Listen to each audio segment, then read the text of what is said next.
Hello everyone, Shri IAS academy में आपका स्वागत है। जैसा कि आप जानते हैं कि श्री आईएएस एकेडमी ने लेट्स क्रैक नाम की सीरीज की शुरुआत की है, जिसके अंतर्गत ये हमारा डे 14 है।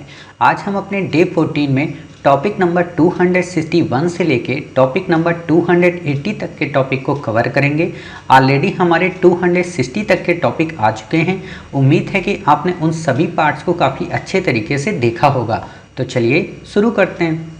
जैसा कि आप देख रहे हैं, ये हमारा प्रीलिम्स लेट्स क्रैक सीरीज का डे 14 है, जिसमें आज हमें टॉपिक नंबर 261 से लेके टॉपिक नंबर 280 तक को कवर करना है। ऑलरेडी हमने अपने प्रीवियस पार्ट में 260 तक के टॉपिक को कवर कर लिया है, जिसमें हमने art and culture, science tech और ज्योग्राफी के काफ़ी इंपॉर्टेंट पोर्शन को कवर किया है। उसी दिशा में बढ़ते हुए आज हम ज्योग्राफी के अपने कुछ इम्पॉर्टेंट फीचर्स को कवर करेंगे, जो कि काफ़ी इम्पॉर्टेंट हैं। और इन टॉपिक को कवर करते हुए हमने यूपीएससी के लिए एनसीईआरटी को बेस बनाया है, क्योंकि एनसीईआरटी की इस बुक से काफ़ी ज़्यादा क्वेश्चन आपसे पूछे जाते हैं। तो उम्मीद है कि आपको ये सारी चीज़ें समझ में आएंगी।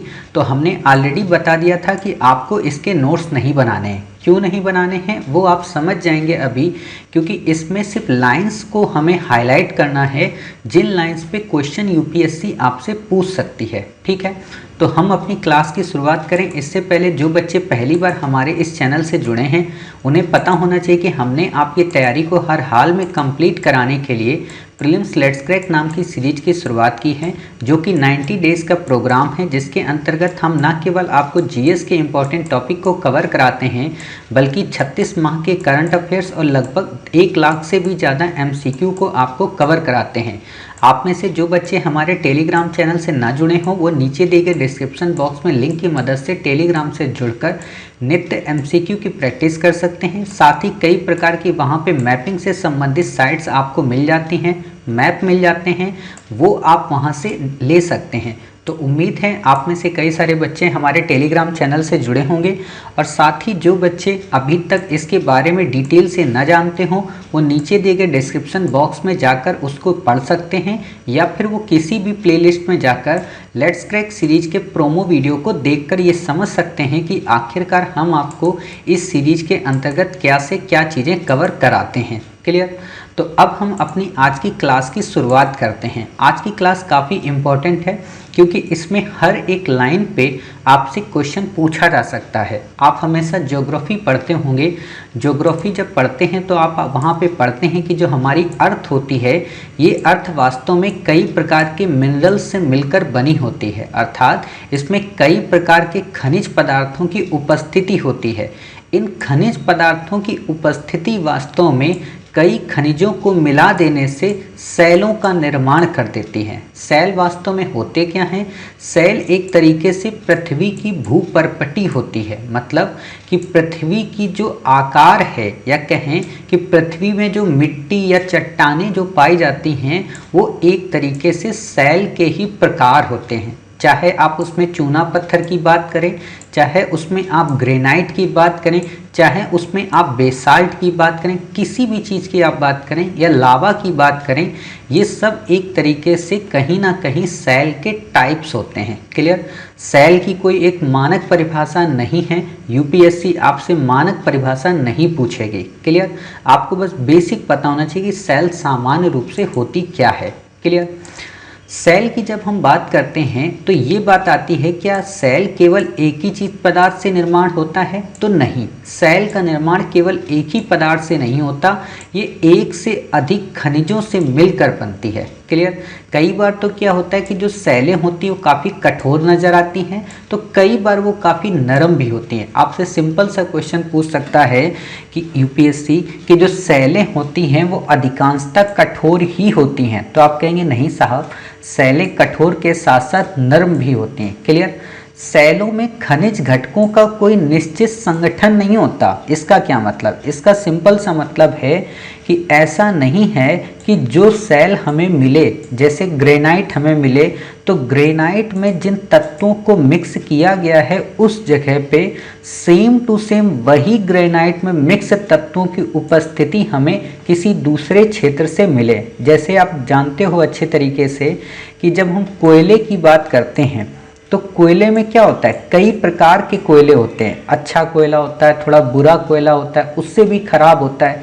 तो ये क्यों होता है, क्योंकि उसमें जो संगठन होता है तत्वों का, यानी कि आप कह सकते हो कि जो इंग्रेडिएंट्स होते हैं उनका मिक्सअप आनुपातिक नहीं होता, या कहें कि उनका मिक्सअप एक फिक्स नहीं होता। ठीक है, इतनी बातें आप समझ गए।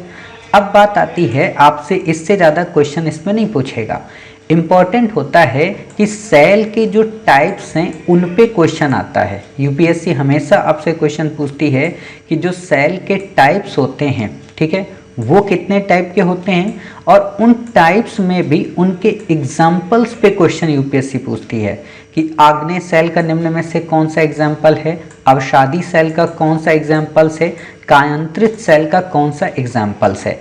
आपको बस ये चीज़ें समझनी है, इससे ज़्यादा आपको डिटेल में नहीं पढ़ना है। आपका ये प्रीलिम से संबद्ध टॉपिक है, तो प्रीलिम के हिसाब से ही पढ़िए। क्लियर।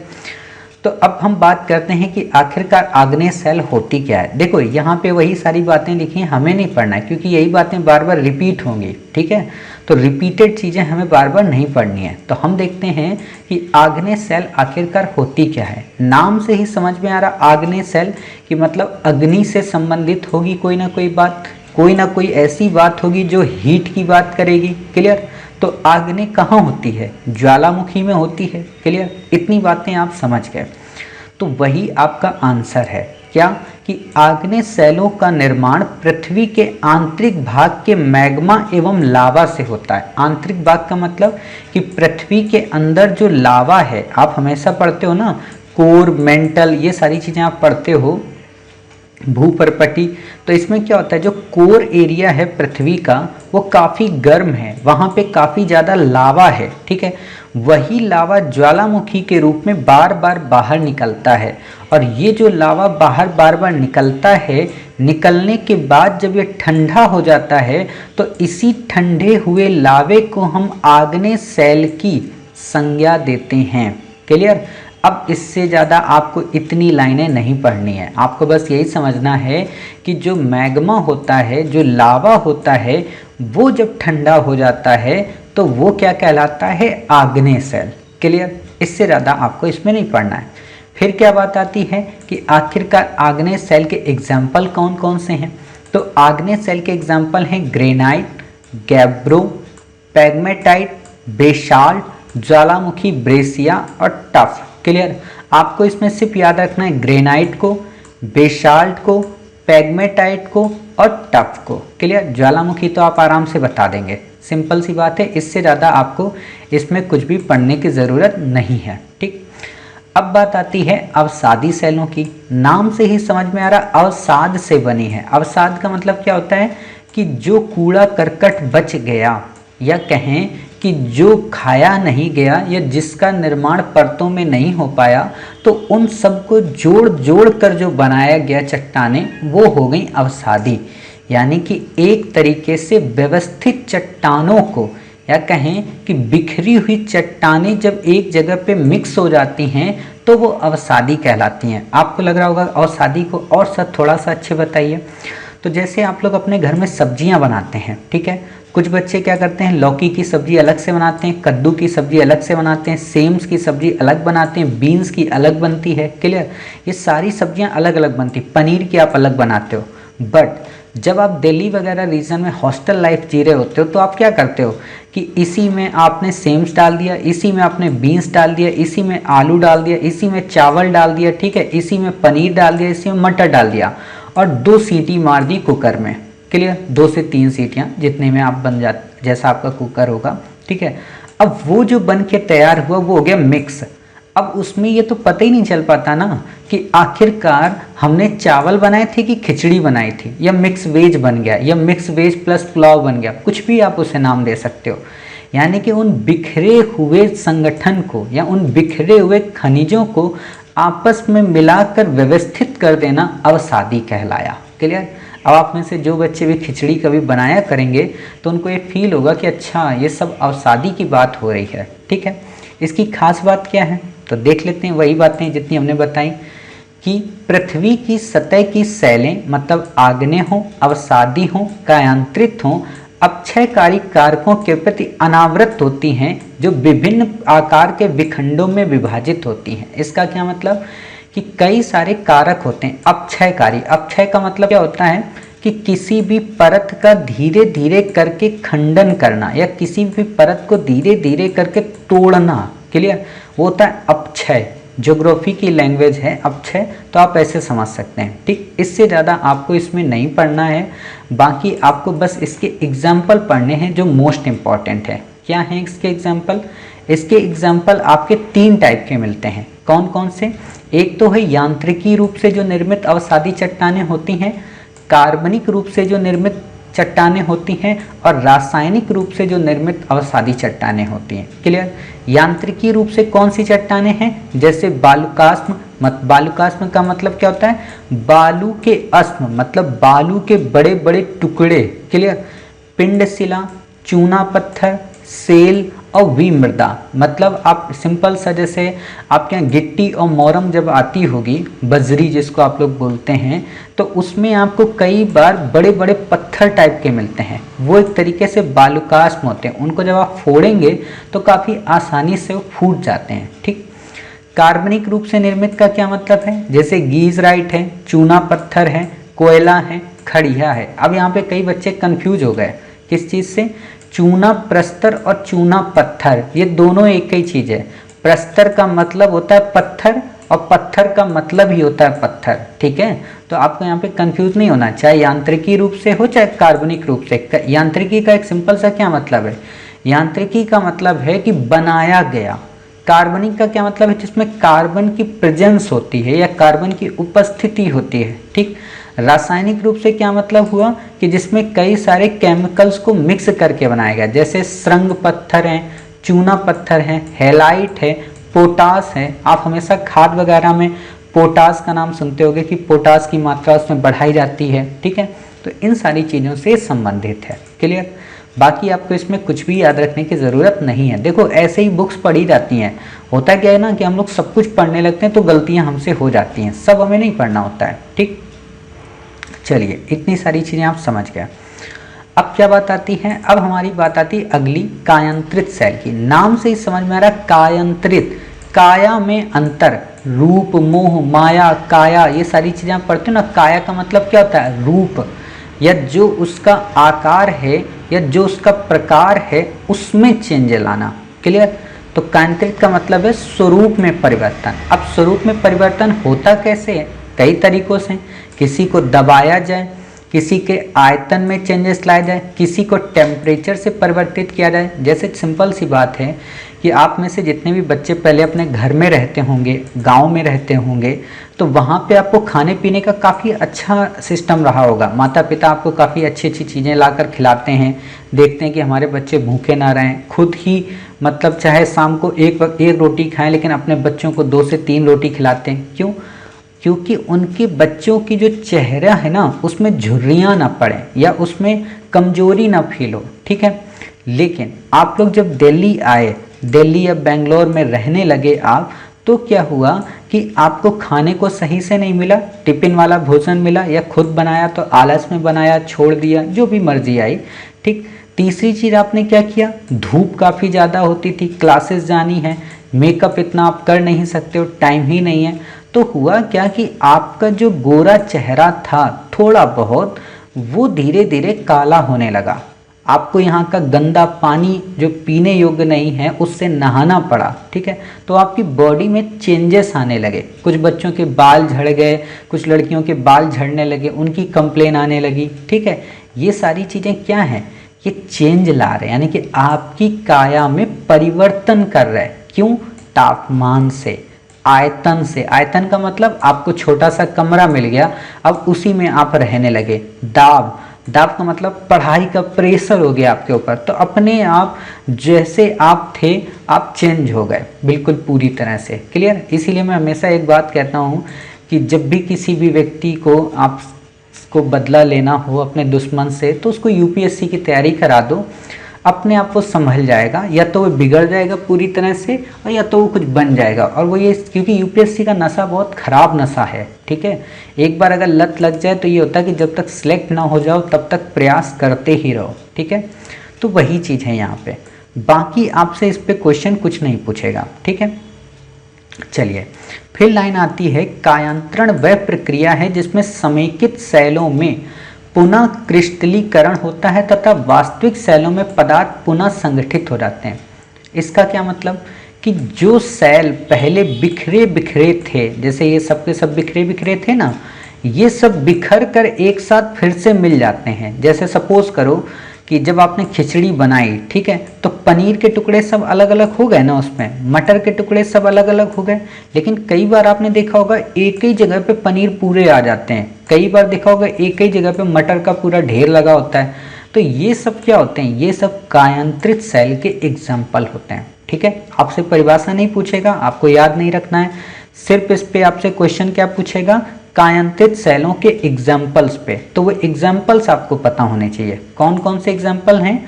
एग्जाम्पल्स इसमें हैं पट्टिताश्मयी, ग्रेनाइट, साइनाइट, स्लेट, शिस्ट, संगमरमर, क्वार्ट्ज आदि रूपांतरित सेलों के उदाहरण हैं। रूपांतरित इसको कहो, कायांतरित कहो, एक ही बात है, ठीक है। तो आपको बस ये याद रखना है, यानी कि आपने अभी तक पूरी जितनी हमारी चर्चा पढ़ी सेलों के संदर्भ में, उसमें सिर्फ और सिर्फ आपको सबके एग्जाम्पल याद रखने हैं। आग्नेय का आपको ग्रेनाइट, बेसाल्ट, पेग्मेटाइट, टफ है, ठीक है। अवसादी का आपके क्या है, 3 टाइप में है, यांत्रिक में है, कार्बनिक में है, रासायनिक में है। चूना पत्थर, हेलेटाइट, पोटास है, कोयला है, खड़िया है, गीजराइट है, सेल है, चूना प्रस्तर है, ठीक। इसमें क्या है, ग्रेनाइट है, साइनाइट है, स्लेट है, शिस्ट है, संगमरमर है, क्वार्ट्ज है। क्लियर?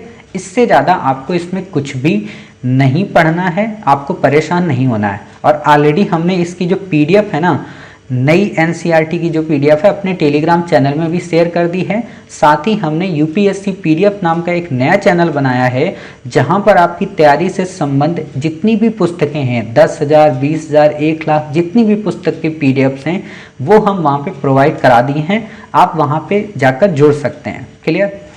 चलिए अब हम देखते हैं अपना अगला टॉपिक। अगला टॉपिक क्या है, मृदा निर्माण, ठीक है। देखो मृदा कैसे निर्मित होती है, इस पे आपसे क्वेश्चन नहीं पूछेगा। मृदा कैसे बनती है, इस पर भी आपसे क्वेश्चन नहीं पूछेगा। या आपसे ये भी नहीं पूछेगा कि मृदा में कौन कौन सी चीज़ें पाई जाती हैं, कौन कौन सी नहीं पाई जाती, ये भी नहीं क्वेश्चन पूछेगा। क्वेश्चन क्या पूछेगा, क्वेश्चन 2 तरीके के पूछता है। एक तो ये पूछता है कि मिट्टियों के टाइप कौन कौन से हैं, जैसे लेटेराइट मिट्टियाँ, ठीक है, आपकी ये जितनी भी मिट्टियाँ होती हैं, लेटेराइट हो, जलोढ़ हो, इन सब मिट्टियों पे क्वेश्चन आएगा। तो उसको हम आपको अलग से कराएंगे, जब मिट्टियों को हम पढ़ाएंगे, पूरा लाल मिट्टी, काली मिट्टी, ठीक है, उनको अलग से कराएंगे। बट मिट्टी निर्माण के जो कारक हैं उस पर क्वेश्चन जरूर आ सकता है, कि आपसे सिंपल सा क्वेश्चन पूछेगा कि मृदा निर्माण के निम्न में से कौन कौन से कारक हैं, 1, 2, 3, 4 आपको दे देगा, और फिर पूछेगा कि केवल 1, 2, केवल 2, 3, केवल 3, 4, केवल 5, 6, तो आप बता देंगे कि भाई साहब ये सभी कारक इसमें हैं, ठीक है, अगर ये मिलते हैं तो। क्लियर? तो देख लेते हैं मृदा निर्माण के कारक कौन कौन से हैं। तो मृदा निर्माण के कारक 5 हैं, ध्यान रखना, केवल 5 कारक हैं। कौन कौन से? मूल पदार्थ, यानी कि स्वयं वो मिट्टी या स्वयं वो सेल। दूसरी स्थलाकृति, स्थलाकृति का मतलब जहाँ पे वो मिट्टी है उसका आकार कैसा है।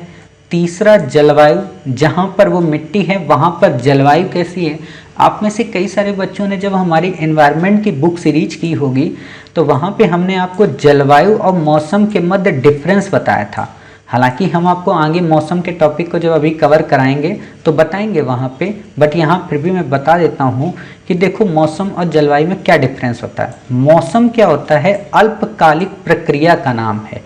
ये महीने, 2 महीने, 3 महीने, 4 महीने, नित्य ऐसे चेंज होता रहता है।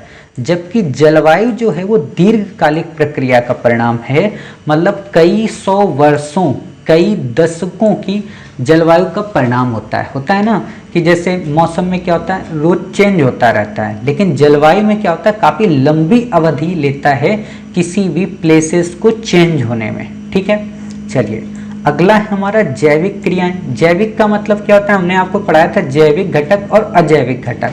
जैविक घटक में शामिल होते हैं क्या क्या? सूक्ष्म जीव शामिल होते हैं, ठीक है, आपके पादप शामिल होते हैं और इसमें जीव जंतु शामिल होते हैं। तो इन सब को कहते हैं जैविक क्रियाएं। क्लियर? टाइम, समय, कितना ज़्यादा समय लेता है। आपसे सिंपल सा क्वेश्चन पूछेगा, मृदा निर्माण के कौन कौन से कारक हैं? नंबर 1 मूल पदार्थ, नंबर 2 स्थलाकृति, नंबर 3 जलवायु, नंबर 4 जैविक क्रिया, नंबर 5 समय।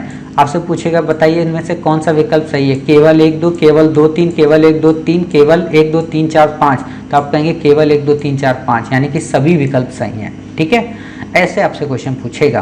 क्लियर? तो इतनी बातें आप समझ गए। चलिए, काफ़ी इंपॉर्टेंट ये टॉपिक है, वायुमंडल का संगठन तथा संरचना। इस पे क्वेश्चन यूपीएससी हर बार पूछती है, चाहे वो डायरेक्ट पूछे चाहे वो इनडायरेक्ट पूछे।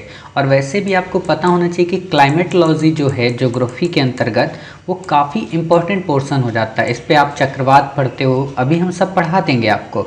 मौसम पढ़ते हो, आप मंडल पढ़ते हो कि आखिरकार पृथ्वी को कितनी परतों में बांटा गया है। तो इस पे क्वेश्चन बनते हैं। तो इसीलिए आप इस टॉपिक को काफ़ी सहजतापूर्वक पढ़ना, क्योंकि आपको ये मानकर चलिए डायरेक्टली या इनडायरेक्टली काफ़ी सारे क्वेश्चन आपके इसमें सही हो जाएंगे। क्लियर? तो शुरू करते हैं अपने इस टॉपिक को। तो देखिए, जैसा कि हम अपने सभी टॉपिक को पढ़ते आए हैं कि हमें इम्पॉर्टेंट पढ़ना होता है, पूरी कहानी हमें शुरू से नहीं पढ़नी होती कि आखिरकार मौसम क्या होता है, ये सब कुछ नहीं पढ़ना है हमें। ठीक है, हमें क्या पढ़ना है? हमें ये पढ़ना है कि जो वायु होती है वो पृथ्वी के द्रव्यमान का अभिन्न हिस्सा है। क्लियर? वायुमंडल के संगठन की जब हम बात करते हैं तो हम ये कहते हैं कि मान लीजिए ये एक पूरी अर्थ है। सपोज कीजिए ऐसे आप देखिए, जैसे ये हमारी एक अर्थ है, ठीक है, इस अर्थ में अलग अलग टाइप की कई सारी वायु हैं। ठीक है, कहीं नाइट्रोजन है, ऑक्सीजन है, ऑर्गन है, कार्बन डाइऑक्साइड है, क्रिप्टो है, हीलियम है, मतलब कई सारी गैसेस हैं। ठीक है, उनका अपना एक अनुपात है और वो अनुपात उनका ऊंचाई के क्रम में है कि वायुमंडल की इतनी ऊंचाई पर ये गैस पाई जाती है, इतनी ऊंचाई तक केवल ये वाली गैस पाई जाती है। तो इन चीज़ों को ही हम मिलाकर कहते हैं कि ये वायुमंडल के संगठन की बात हो रही है, अर्थात वायुमंडल में उपलब्ध इंग्रेडिएंट्स की बात हो रही है। क्लियर? आपसे क्वेश्चन नहीं पूछेगा, आपको नहीं याद रखना है, इतनी बातें समझने के लिए बस समझना है। ठीक है, इसके कुल द्रव्यमान का 99% पृथ्वी की सतह से 32 किलोमीटर की ऊंचाई तक स्थित है। मतलब क्या है कि 99% तक जो गैसें हैं वो पृथ्वी की सतह से 32 किलोमीटर की ऊंचाई तक ही प्राप्त हो जाती हैं। क्लियर? वायु जो होती है वो रंगहीन, गंधहीन होती है। जब ये पवन की तरह बहती है तभी हम इसे महसूस कर सकते हैं। अर्थात बचपन में आप लोगों ने हमेशा सुना होगा, क्या तुमने कभी वायु को देखा है? तो पता चलता है नहीं, हमने वायु को नहीं देखा है। तो वायु पता कैसे चलती है? फीलिंग से। फील होता है कि अच्छा हवा चल रही है, तो हमारी बॉडी को अगर टच करती है तो हम कहते हैं अच्छा वायु बह रही है। क्लियर? ऐसे आप समझिए। अब बात आती है कि आखिरकार वायुमंडल का जो संगठन है वो कैसे बना है। ठीक, तो वायुमंडल हमारा न केवल गैसों से बना है, न केवल जलवाष्प से बना है, न केवल धूल कणों से बना है, बल्कि इन तीनों के सम्मिलित स्वरूप से बना है। क्लियर? आपसे सिंपल सा क्वेश्चन पूछेगा कि वायुमंडल के संगठन के अंतर्गत शामिल नहीं है गैस, जलवाष्प, धूल कण, ठीक है, या आपको दे देगा खनिज, तो आप बता देंगे खनिज इसमें शामिल नहीं है, ये 3 के 3 शामिल हैं। ऐसे आप समझ जा करिए, क्वेश्चन यूपीएससी ऐसे घुमाती है और बेसिक क्वेश्चन पूछती है। और जब बेसिक पूछती है ना, तो बच्चों का बेस तो कवर होता नहीं है, तो उनका पूरा का पूरा प्रीलिम में बेस हिल जाता है। ठीक है, तो आपको ये चीज़ समझना पड़ेगा कि आखिरकार जो हम लाइन पढ़ रहे हैं उस पर क्वेश्चन कैसे आएगा। ठीक, कि वायुमंडल गैसों, जलवाष्प या धूल कणों से बना है, तो आप कहेंगे बिल्कुल सही बात है। कई बार आपको सिंपल सा स्टेटमेंट ही दे देगा कि वायुमंडल के संदर्भ में बताइए। ठीक है, नंबर 1 वायुमंडल गैसों, जलवाष्प एवं धूल कणों से मिलकर बना है। नंबर 2 वायुमंडल में नाइट्रोजन की मात्रा सर्वाधिक होती है। नंबर 3 वायुमंडल में कार्बन डाइऑक्साइड महत्वपूर्ण गैस है क्योंकि ये सौर विकिरण के लिए पारदर्शी है। ऐसे क्वेश्चन पूछेगी और आपसे पूछेगी बताइए इनमें से कौन सा सत्य है। तो ये तो तभी बता पाएंगे ना जब आपको इतना बेसिक कॉन्सेप्ट पता होगा। ठीक है, चलिए, इतनी सारी चीज़ें आपको पता हैं, इससे ज़्यादा आपको इसमें नहीं पढ़ना है। फिर बात आती है हमारी इसी में कि जो कार्बन डाइऑक्साइड एवं जो जलवाष्प की मात्रा है, कहने का मतलब कि कार्बन डाइऑक्साइड जो गैस है और जो जलवाष्प है ये पृथ्वी की सतह से 90 किलोमीटर की ऊंचाई तक ही पाए जाते हैं। क्लियर, इससे ज़्यादा नहीं। मतलब 90 किलोमीटर के बाद आपको जलवाष्प और कार्बन डाइऑक्साइड की मात्रा अनुपस्थित नजर आएगी, वहाँ पर ये उपस्थित नहीं होंगे। और एक और बात मैं आपको बताऊं कि ज्योग्राफी का जब भी क्वेश्चन आपको मिलेगा ना, तो वहाँ दो बातें जरूर याद रखना, इनको कहीं पे आप लिख लेना अलग से, कि यहाँ पे हमेशा दो लाइनें यूज की जाती हैं गलत कराने के लिए। एक तो होता है उपस्थित, एक होता है अनुपस्थित। जैसे आप पढ़ते हो ना एक वर्ड अभाव का, कि इस चीज़ का अभाव मिलता है या इस चीज़ की उपलब्धता होती है, तो ये जो वर्ड होते हैं ना ये गलत कराने के लिए आते हैं। तो इनको आपको ध्यान में रखकर ही टॉपिक को समझना पड़ेगा। ठीक है, चलिए अब बात आती है गैसों की। तो अब हम क्या करते हैं कि जो एक एक करके गैसेस हैं उनको पढ़ लेते हैं। हालांकि आपको पता होना चाहिए कि ये इंडेक्स काफ़ी इम्पॉर्टेंट है, तो आप लोग एक काम करिएगा, इस इंडेक्स को रट लीजिए। कैसे रटना है कि क्या सर 78 ये रटना है? तो नहीं भाई साहब, ये नहीं रटना है। यूपीएससी आपसे डिजिट नहीं पूछती, आपको क्या रटना है? इनका क्रम। ठीक है, आपको कभी भी क्वेश्चन दे सकता है कि वायुमंडल में द्रव्यमान की प्रतिशतता के अनुपात में गैसों का क्रम है, सही क्रम बताइए। तो आपको पता होना चाहिए कि पहले नाइट्रोजन आएगी, फिर ऑक्सीजन आएगी, फिर ऑर्गन आएगी, फिर कार्बन डाइऑक्साइड, फिर नियॉन, हीलियम, क्रिप्टोजेनन, हाइड्रोजन। यानी कि आपको यहाँ पे क्या याद रखना है कि नाइट्रोजन टॉप पे है, ऑक्सीजन उसके बाद है, आर्गन उसके बाद है, कार्बन डाइऑक्साइड के बाद है और हाइड्रोजन सबसे लास्ट में। आपको यही 5 गैसों को अंतर करने को दे देगा कि क्रम बताइए, और इनको विक्रम में लगाया होगा तो आपको पता होना चाहिए कि अच्छा इसका सही क्रम ये है। ठीक है, तो ऐसे आपको पता होना चाहिए ये घटते क्रम में है, मतलब सबसे ज़्यादा फिर कम। ठीक है, तो आपको ये इंडेक्स पूरी पता हो, और इस इंडेक्स में सिर्फ इतना, ना कि ये और ना कि ये। क्लियर, चलिए इतनी बातें आप समझ गए।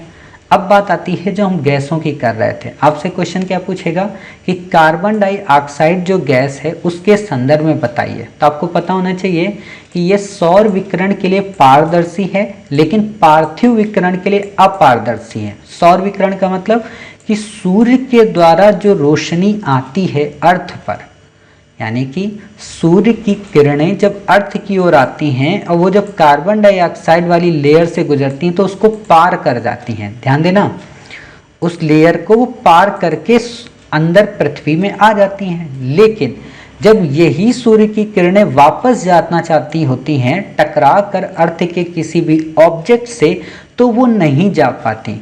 क्यों?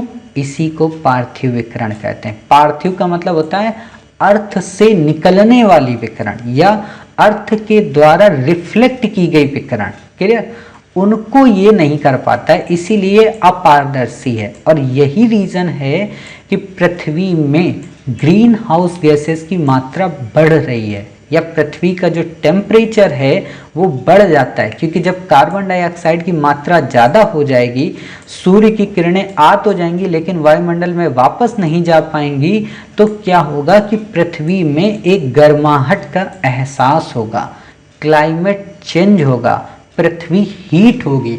और पृथ्वी के हीट होने से काफ़ी सारे नुकसान हैं, जैसा कि बर्फ़ पिघलने लगती है। जो आप आईपीसीसी की रिपोर्ट पढ़ते हो ना कि 2 डिग्री सेल्सियस से ज़्यादा टेम्परेचर नहीं बढ़ना चाहिए, तो वो प्रॉब्लम आने लगती है। ठीक है, तो इतनी सारी चीज़ें आप समझ गए कि पार्थिव विकिरण के लिए क्या है, अपारदर्शी है, और सौर विकिरण के लिए क्या है, पारदर्शी।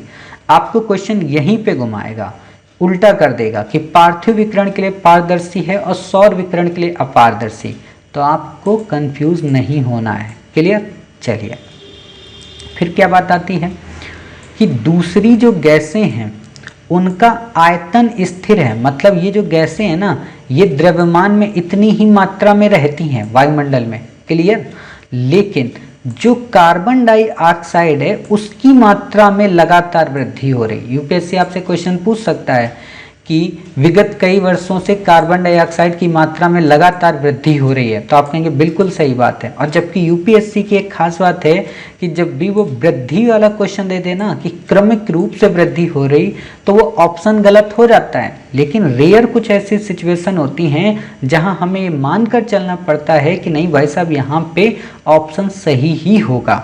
ठीक, तो वो स्थिति यही है, तो आपको ये लाइन याद रखनी है। क्लियर? चलिए, इतनी बातें आपको कंफर्म हो गई।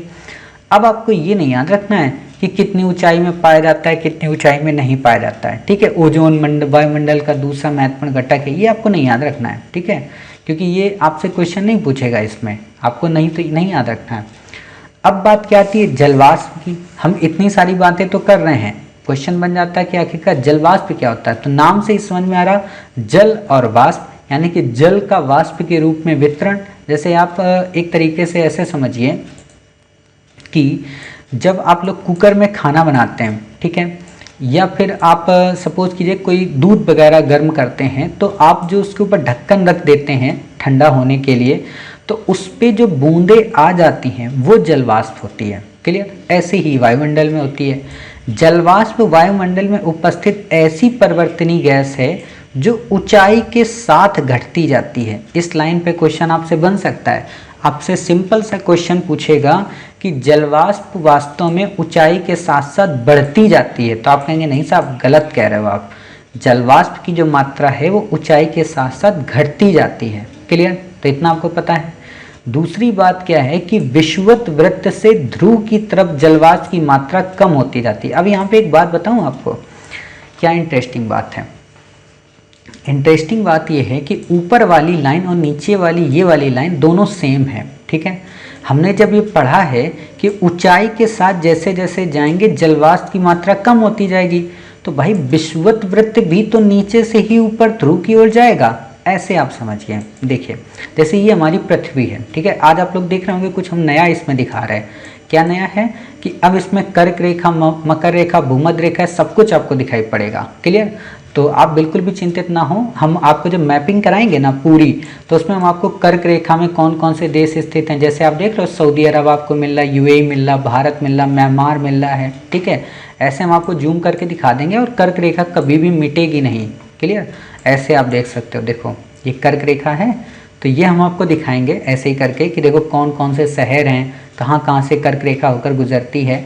तो बिल्कुल भी आपको चिंतित नहीं होना है, हम आपको ये सब करा देंगे। ठीक है, तो अभी बस जो हम समझाना चाह रहे हैं उसको समझिए। क्या समझना है आपको कि ये जैसे आप देखते हो इक्वेटर, और थोड़ा हम इसको पीछे ले जाएं, हाँ, ये जैसे आप देखो, ये जैसे इक्वेटर होती है हमारी। ठीक है, इक्वेटर के ऊपर हम जाते हैं तो ध्रुवों की ओर की बात करता है, नीचे भी जाते हैं तो ध्रुवों की ओर बात करता है। ठीक है, अब यहाँ पे देखो इक्वेटर 0 है, फिर 10 डिग्री, फिर 20 डिग्री, फिर 30 डिग्री, फिर 50। क्या हो रहा, ऊंचाई बढ़ ही तो रही है।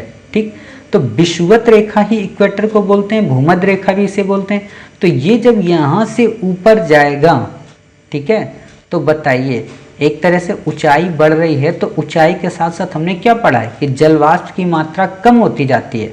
तो यानी कि सिंपल सी बात है कि विषुवत रेखा से कर्क रेखा हो या फिर विषुवत रेखा से ध्रुवों की ओर हो जाने पर जलवाष्प की मात्रा में कमी आती है। समझ गए? आपको इतना बस पता होना चाहिए, और हमेशा विषुवत रेखा को मध्य से माना करो, वही होती है। बच्चे कंफ्यूज हो जाते हैं, वो सोचते हैं विषुवत रेखा कहीं ट्रॉपिक ऑफ कैप्रिकॉर्न या ट्रॉपिक ऑफ कैंसर तो नहीं होती।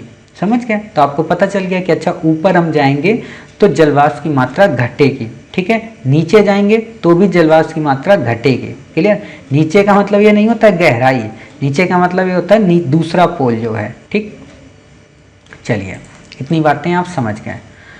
अब बात आती है इसमें आगे क्या कि ये सूर्य से निकलने वाले ताप के कुछ भाग को अवशोषित करती है तथा पृथ्वी से निकलने वाले ताप को संग्रहित करती है। सिंपल सी बात है कि सूर्य की जो गर्मी है उसको अवशोषित कर लेती है। इसीलिए आप देखोगे कि जब सूर्य की रेज इस जलवाष्प पर पड़ती हैं तो क्या होता है, बारिश होती है। ठीक है, तो ये इसी से संबद्ध है। आगे हम आपको मौसम जब पढ़ाएंगे तो वहाँ पे हम आपको बेसिक से पढ़ाएंगे। देखिए, हम नहीं चाहते ना कि आपको ज्योग्राफी को ज्योग्राफी की तरह पढ़ाएं, हम चाहते हैं कि ज्योग्राफी को आपको हम एग्ज़ाम के प्रोस्पेक्ट से पढ़ाएं। ठीक है, चलिए फिर बात आती है हमारी धूलकण की। धूलकण क्या होते हैं? कई बार आप लोग हमेशा सुनते रहते हो धूलकण धूलकण, तो ये कुछ नहीं होते, छोटे छोटे कण होते हैं, चाहे समुद्र के नमक हो, महीन मिट्टी हो, धुएं की कालिमा हो, राख हो, पराग हो, जितना भी, जैसे आप घर में अपने झाड़ू लगाते हैं, ठीक है, तो वो धूलकण नहीं छोटे छोटे उड़ते रहते हैं, यही जाके धीरे धीरे वायुमंडल में चले जाते हैं। धीरे धीरे करके आप लोग, जैसे आप लोग बचपन में एक वो देखे होंगे, एक फूल होता है, ठीक है, उस फूल की क्या खास बात होती है, उसको हम लोग बूढ़ी माई बोलते हैं, सफ़ेद सफ़ेद होते हैं। इस समय जैसे गर्मी का सीजन है, वो खूब उड़ते नजर आएंगे आपको गाँव में, ठीक है। तो वो फूल क्या होते हैं, बिल्कुल हल्के होते हैं, तो जितनी तेज हवा चलेगी वो उतनी ही तेज और ऊपर जाएंगे। क्लियर। तो वैसे ही धूलकण जितने भी छोटे होंगे, जितने भी बारीक होंगे, नैनो पार्टिकल्स होंगे, उतने ही वो ऊपर जाते रहते हैं। समझ गए। तो आपको इससे ज़्यादा धूलकण को नहीं समझना है। धूल और नमक के कण आर्द्रताग्राही केंद्र की तरह कार्य करते हैं, जिसके चारों ओर जलवाष्प संघनित होकर मेघों का निर्माण करती है। देखो, अब आपको मैं एक बात बताएं, बादल कैसे बनते हैं। मतलब आप लोग बनाने मत लग जाना बादल, ठीक है, लेकिन मैं बता दे रहा हूँ आपको, बताना नहीं किसी को कि बादल ऐसे भी बनते हैं। तो देखो होता क्या है, ये धूल कण जो होते हैं ना, छोटे छोटे ऐसे टहल रहे होते हैं आपस में आसमान में, ठीक। ये सब जब टहल रहे होते हैं तो क्या होता है, नीचे से पानी गर्म होता है पृथ्वी में, ठीक है।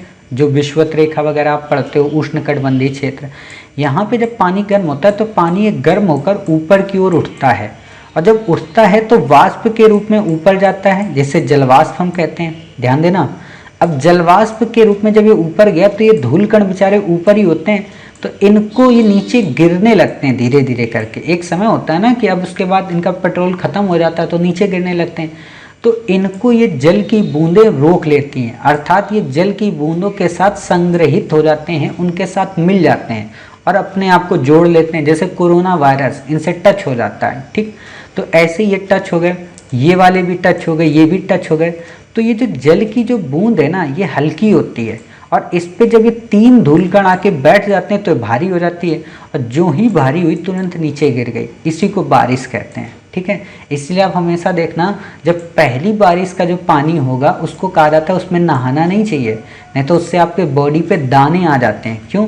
क्योंकि उसमें वायुमंडल का जितना भी कूड़ा कचरा होता है ना, वो सब समाहित होता है। जैसे इस समय आप लोगों को मौसम खराब होगा, ठीक है, धीरे धीरे भी बारिश का मौसम जब शुरू होगा तो जितनी भी धूल इस समय वायुमंडल में संग्रहित है, ठीक, वो सब की सब बारिश के रूप में नीचे आ जाएगी। इसीलिए अभी आपको अर्थ का जो एटमॉस्फेयर है काफ़ी हीट लगता है। क्यों? क्योंकि ऊपर से धूलकण पूरा घेरे हुई है, ठीक है, जिस कारण वायु हमारी नीचे से बाहर वायुमंडल के बाहर नहीं जा पाती है। क्लियर? तो इसीलिए ये धूलकण आप समझ गए, और ये कैसे बारिश की बूंद बनते हैं ये भी आप समझ गए, ठीक है। बाकी आपको इसमें कुछ भी नहीं समझना है, आपको वैसे भी कौन ज्योग्राफी में उसमें जाना है, ठीक है। अर्थक्वेक का तो आपको अध्ययन करना नहीं है, क्लियर, और ना ही आपको मेट्रोलॉजिकल डिपार्टमेंट में जाना है। अब बात आती है हमारी वायुमंडल की संरचना की। वायुमंडल की संरचना का मतलब क्या है कि वायुमंडल को कितनी स्थितियों में बांटा जाता है, ठीक। तो आपको पता होना चाहिए कि पृथ्वी की सतह के पास घनत्व अधिक होता है, जबकि ऊंचाई के बढ़ने के साथ साथ यह घटता जाता है। घनत्व का मतलब क्या होता है? घनत्व का सिंपल सा मतलब ये होता है कि डेंसिटी मतलब इंग्लिश में आपका होगा, सर इसमें क्या आपने नई बात बता दी, इंग्लिश को आपने हिंदी में ट्रांसलेट कर दिया। तो बिल्कुल भी नहीं, हम आपको डेंसिटी जब बताते हैं तो इन चीज़ों से आप समझ जाते हो। क्या समझते हो?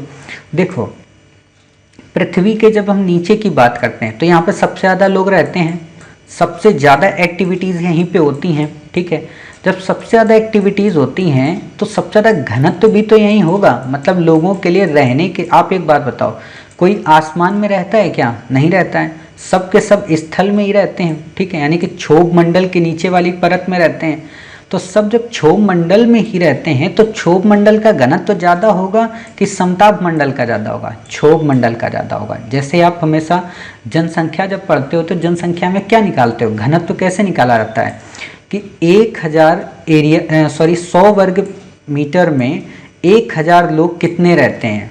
समझ गए? आप लोग ऐसे निकालते हो। कई जगह पे आपको मिलता होगा कि 100 वर्ग मीटर के एरिया में कितने लोग निवास करते हैं, वो वास्तव में घनत्व को दर्शाता है। जैसे दिल्ली में आप हमेशा देखोगे कि 300 कुछ लोग 100 वर्ग मीटर के एरिया के आसपास रहते हैं। दिल्ली का घनत्व तो सबसे ज़्यादा है, ठीक है, बम्बई का घनत्व तो सबसे ज़्यादा है। तो ये क्यों घनत्व है? क्योंकि यहाँ जनसंख्या सबसे ज़्यादा है।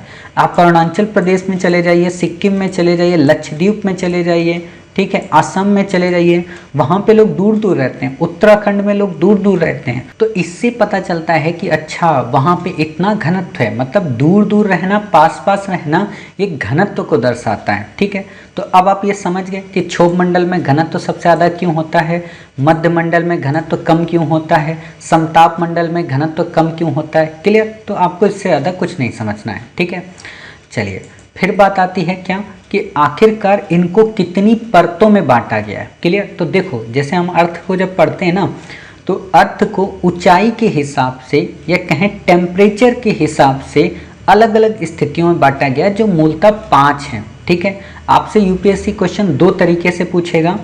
एक तो क्वेश्चन पूछेगा कि इन परतों का क्रम क्या है, नीचे से ऊपर की ओर। दूसरा आपसे क्वेश्चन पूछेगा कि इन परतों की विशेषताएं क्या हैं। तीसरा क्वेश्चन आपसे पूछेगा कि इन परतों में क्या क्या फीचर पाए जाते हैं, जैसे कि बादल का निर्माण कहाँ पे होता है, जहाज कहाँ पर चलते हैं, ठीक है, ओजोन कहाँ पर पाई जाती है, या पराबैंगनी किरणें कहाँ पर रिफ्लेक्ट होती हैं, या रेडियो तरंगे कहाँ पे पूरी तरीके से केंद्रित होती हैं या संप्रेषित होती हैं। क्लियर, तो ये चीज़ें आपसे क्वेश्चन यहाँ पे पूछा जा सकता है, तो आपको ये चीज़ें पता होना चाहिए। क्लियर, तो हम क्या करेंगे, अपने इस टॉपिक को ऐसे ही पढ़ने की कोशिश करेंगे पूरी तरीके से, रेडियो तरंगों के बारे में, ओजोन के बारे में, बादल निर्माण के बारे में, ताकि किसी भी तरीके की कोई दिक्कत ना आए। ठीक है, तो देखिए पहला हमारा क्या है, पहला हमारा है क्षोभ मंडल। क्लियर, क्षोभ मंडल वायुमंडल का सबसे नीचा संस्तर है। संस्तर का मतलब लेयर यानी कि परत। क्लियर, इसकी ऊंचाई सतह से लगभग 13 किलोमीटर है तथा ध्रुव के निकट ये 8 किलोमीटर और विषुवत वृत्त पर ये 18 किलोमीटर की ऊंचाई पर स्थित है। क्लियर, आपसे सिंपल सा क्वेश्चन ऐसे देखिए कि देखो ये हमने पढ़ा कि ध्रुवों पर ये कितना है, 8 किलोमीटर। ठीक है, और विषुवत रेखा पर ये कितना आ जाता है बताइए, 18 kilometre, sorry 13 kilometre. Clear, sorry 18 kilometre, यहाँ पे 13 किलोमीटर तो बेस पे है। क्लियर, यानी कि आप एक तरीके से देख सकते हो कि ध्रुवों पर इसकी ऊंचाई कम है, विषुवत वृत्त पर इसकी ऊंचाई सबसे अधिक है। ठीक है, क्षोभ मंडल की जो मोटाई है वो विषुवत वृत्त पर सबसे अधिक है, क्योंकि तेज वायु प्रवाह के कारण ताप का अधिक ऊंचाई तक संवहन किया जाता है। मतलब क्या है, मतलब वही जो मैंने आपको अभी बताया कि विषुवत वृत्त क्या है, यहाँ पे सबसे ज़्यादा सूर्य की किरणें पड़ती हैं, आपने अच्छे से पढ़ा है। ठीक, कि सूर्य की किरणें सबसे ज़्यादा यहीं पे पड़ती हैं। क्लियर, इसीलिए ये उष्णकटिबंधीय क्षेत्र माना जाता है। आप ऐसे देखिए, ये जो इक्वेटर है ये विषुवत रेखा का क्षेत्र है, यहाँ पर सूर्य की किरणें सबसे ज़्यादा पड़ती हैं। ठीक है, सबसे ज़्यादा यहाँ पे जब सूर्य की किरणें पड़ेंगी तो सबसे ज़्यादा ये जल को गर्म करेगा, सबसे ज़्यादा जब जल को गर्म करेगा तो सबसे ज़्यादा यहाँ पे ताप बनेगा, सबसे ज़्यादा जलवाष्प की मात्रा होगी, सबसे ज़्यादा यहाँ पे धूलकण उपस्थित होंगे, और सबसे ज़्यादा यहाँ पर बारिश भी होगी, और सबसे ज़्यादा जब बारिश होगी तो सबसे ज़्यादा घने वन भी यहीं होंगे, और सबसे ज़्यादा जब घने वन होंगे तो सबसे ज़्यादा जैव विविधता भी यहीं होगी, और सबसे ज़्यादा जैव विविधता जब यहाँ होगी तो डाइवर्सिटी जो होगी जीवों की, प्रजातियों की, वो भी सबसे ज़्यादा यहीं पर होगी।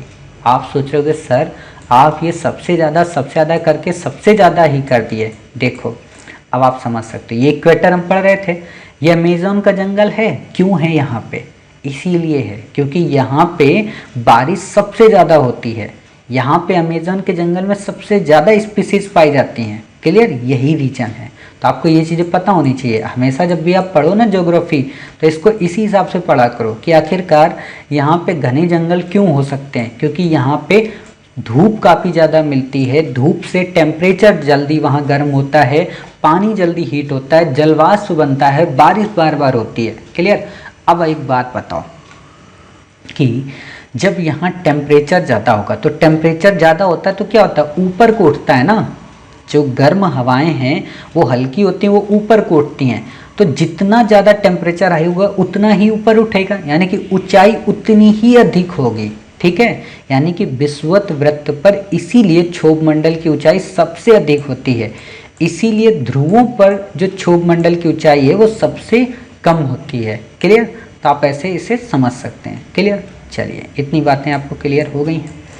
तो अब हम देखते हैं अपना अगला टॉपिक, इसी में क्या है, कि मौसम में परिवर्तन इसी संस्तर मतलब इसी लेयर में होता है, जो हम पढ़ते हैं ना कि मौसम कैसे बदल रहा है, ये सारी चीज़ें यहीं पर होती हैं। ठीक है, 165 मीटर की ऊंचाई पर जाने पर टेम्परेचर 1 डिग्री सेल्सियस घट जाता है। मतलब हम जब ऊपर जाते हैं ना ऐसे, तो 1 डिग्री सेल्सियस टेम्परेचर कम होता जाता है 165 मीटर की ऊंचाई पर। क्यों कम होता जाता है आपको अच्छे से पता है ना अब, कि जब हम ज़्यादा ऊपर जाएंगे ध्रुवों की ओर तो वहाँ टेम्परेचर तो कम होगा ही ना। ध्रुव का जो प्रदेश है वो तो ठंडा है, जो नीचे का प्रदेश है वो गर्म है। क्यों गर्म है? क्योंकि सूर्य की रेस यहाँ पड़ती हैं, स्थल होता है, जलवाष्प बनते हैं। ठीक है, क्षोभ मंडल और समताप मंडल को अलग करने वाले भाग को क्षोभ सीमा कहते हैं। आपसे बिल्कुल नहीं पूछेगा क्वेश्चन की क्षोभ सीमा क्या होती है। हाँ, आपसे क्वेश्चन क्या पूछेगा समताप मंडल पे। समताप मंडल कहाँ पाया जाता है? क्षोभ मंडल के ऊपर। ठीक है, समताप मंडल इसके ऊपर 50 किलोमीटर की ऊंचाई तक पाया जाता है। किसके ऊपर? क्षोभ मंडल के ऊपर। आप ऐसे फिगर देख सकते हो कि क्षोभ सीमा आपको यहाँ पे दिखाई पड़ रही है।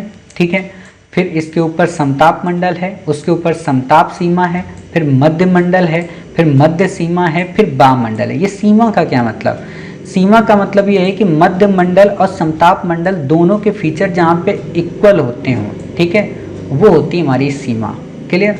बाकी आपको इसमें कुछ भी याद रखने की ज़रूरत है नहीं। फिर क्या बात आती है इसमें देखिए आगे आपको क्या फीचर मिलेगा। आगे आपको फीचर मिलेगा समताप मंडल एक महत्वपूर्ण लक्षण है क्या? इसमें ओजोन परत पाई जाती है। मोस्ट इंपॉर्टेंट लाइन है, आपसे क्वेश्चन पूछ सकता है कि ओजोन जो परत है क्या बाह्यमंडल में पाई जाती है? तो नहीं भाई साहब। क्या ओजोन जो परत है क्षोभ मंडल में पाई जाती है? नहीं भाई साहब। कहाँ पाई जाती है? समताप मंडल में। क्लियर? ये परत करती क्या है? ये पराबैंगनी किरणों को अवशोषित करती है और पृथ्वी को ऊर्जा के तीव्र तथा हानिकारक तत्वों से बचाती है। देखो, जो सूर्य है ना, उसमें कई प्रकार की विकिरण रेज होती हैं। ठीक है, उन्हीं विकिरणों में से, विकिरण का मतलब होता है प्रकाश, हम लोग ज्योग्राफी की लैंग्वेज में उसे विकिरण बोलते हैं। ठीक है, विकिरण जो रेस होती हैं सूर्य के द्वारा, उन विकिरणों में से एक विकिरण होती है क्या? यूवी, अल्ट्रावायलेट, यानी कि पराबैंगनी किरणें। क्लियर? इन पराबैंगनी किरणों की खास बात क्या होती है कि जो अगर बॉडी में पड़ जाएं या स्किन में हमारी पड़ जाएं तो उतनी स्किन को ये जला देती हैं या तो वहाँ पे दाने दाने कर देती हैं। आप देखे होंगे कि कई लड़कियां जो पहले ठंडे प्रदेश में रहती थी, ठंडे प्रदेश का मतलब क्या कि जैसे वो गंगा के बेल्ट में रहती थी या फिर वो साउथ इंडियन की थी, ठीक, वो जब नॉर्थ में आती हैं तो उनके चेहरे पे काफ़ी सारे दाने आ जाते हैं, पिंपल्स जिनको हम लोग बोलते हैं। फेयर एंड लवली वगैरह क्रीम में आप लोग एडवर्टाइज देखते होंगे, तो फेयर एंड लवली क्रीम वगैरह आप देखेंगे तो वो क्या बोलती है हमेशा उसमें? वो यही तो बोलती है कि इस क्रीम को लगाने से अल्ट्रावायलेट यूवी प्रोटेक्शन आपको मिलेगा, ओलिव क्रीम लगाने से आपको ये प्रोटेक्शन मिलेगा, ओले की क्रीम लगा लो, पॉन्स की लगा लो, ये मॉइस्चर लाएगा, ये अल्ट्रावायलेट सन से आपको बचाएगा। ये सब क्या है? यही है कि क्या हो रहा है कि ओजोन जो हमारी लेयर है, ठीक है, उस पर धीरे धीरे छेद हो रहे हैं, बड़े बड़े स्पॉट हो रहे हैं।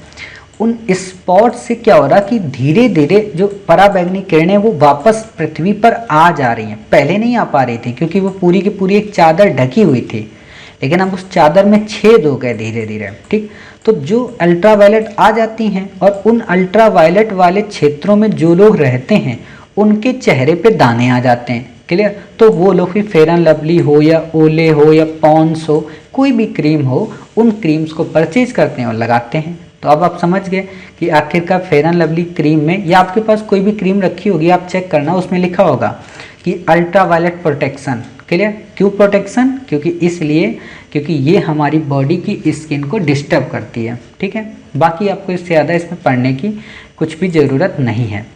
फिर बात आती है मध्य मंडल। मध्य मंडल समताप मंडल के ठीक ऊपर 80 किलोमीटर की ऊंचाई तक फैला होता है। क्लियर? इससे ज़्यादा आपको इसमें नहीं पढ़ना होता है। ठीक है, तो आपने इतना पढ़ लिया, आपने फिगर भी देख लिया। मध्य मंडल की ऊपरी सीमा को मध्य सीमा कहते हैं, आपसे नहीं पूछेगा। आयन मंडल इंपॉर्टेंट है।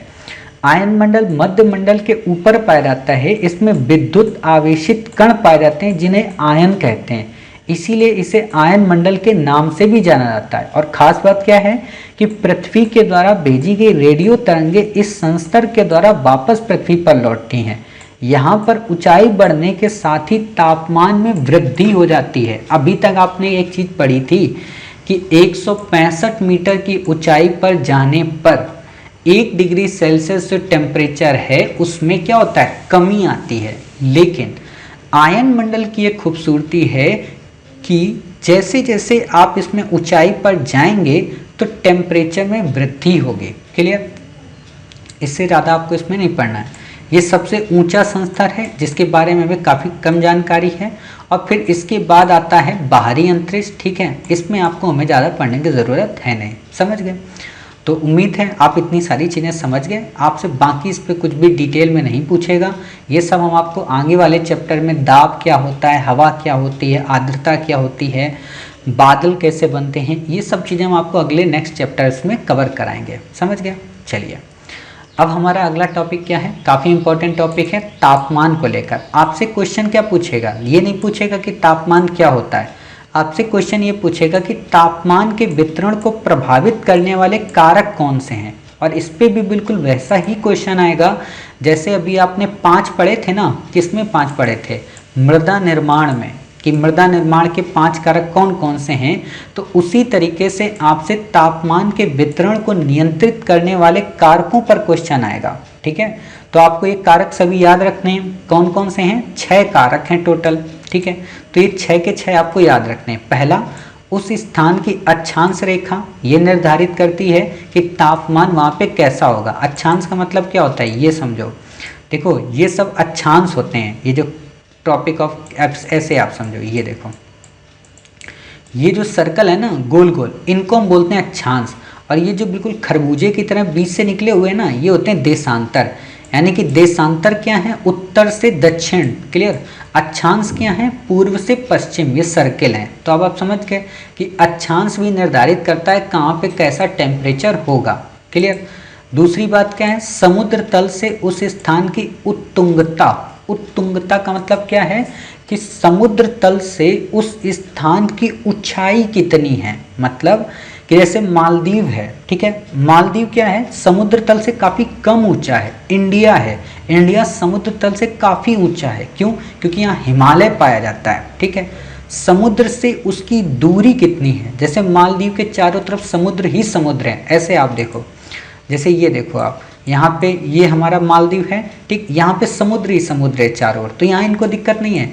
लेकिन आप सोचो इन कंट्री को, जैसे मंगोलिया है, किर्गिस्तान है, तजाकिस्तान है, यहाँ पे समुद्र तो है नहीं, तो यहाँ क्या होगा? टेम्परेचर काफ़ी हीट होगा। ठीक है, इसीलिए मैं आपको यहाँ पे एक बात बताना चाहता हूँ।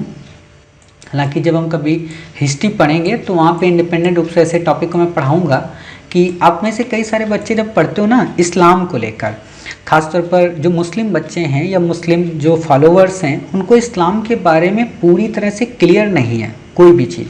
जैसे आप देखेंगे उसमें एक बात कही जाती है कि महिलाओं को बुर्का पहनना चाहिए। ठीक है, जो पुरुष होते हैं उनको पायजामा जो पहने वो बाड़ा होना चाहिए, मतलब वो नीचे से छोटा होना चाहिए थोड़ा। ठीक है, लेकिन इसके पीछे का रीज़न क्या है ये नहीं पता है।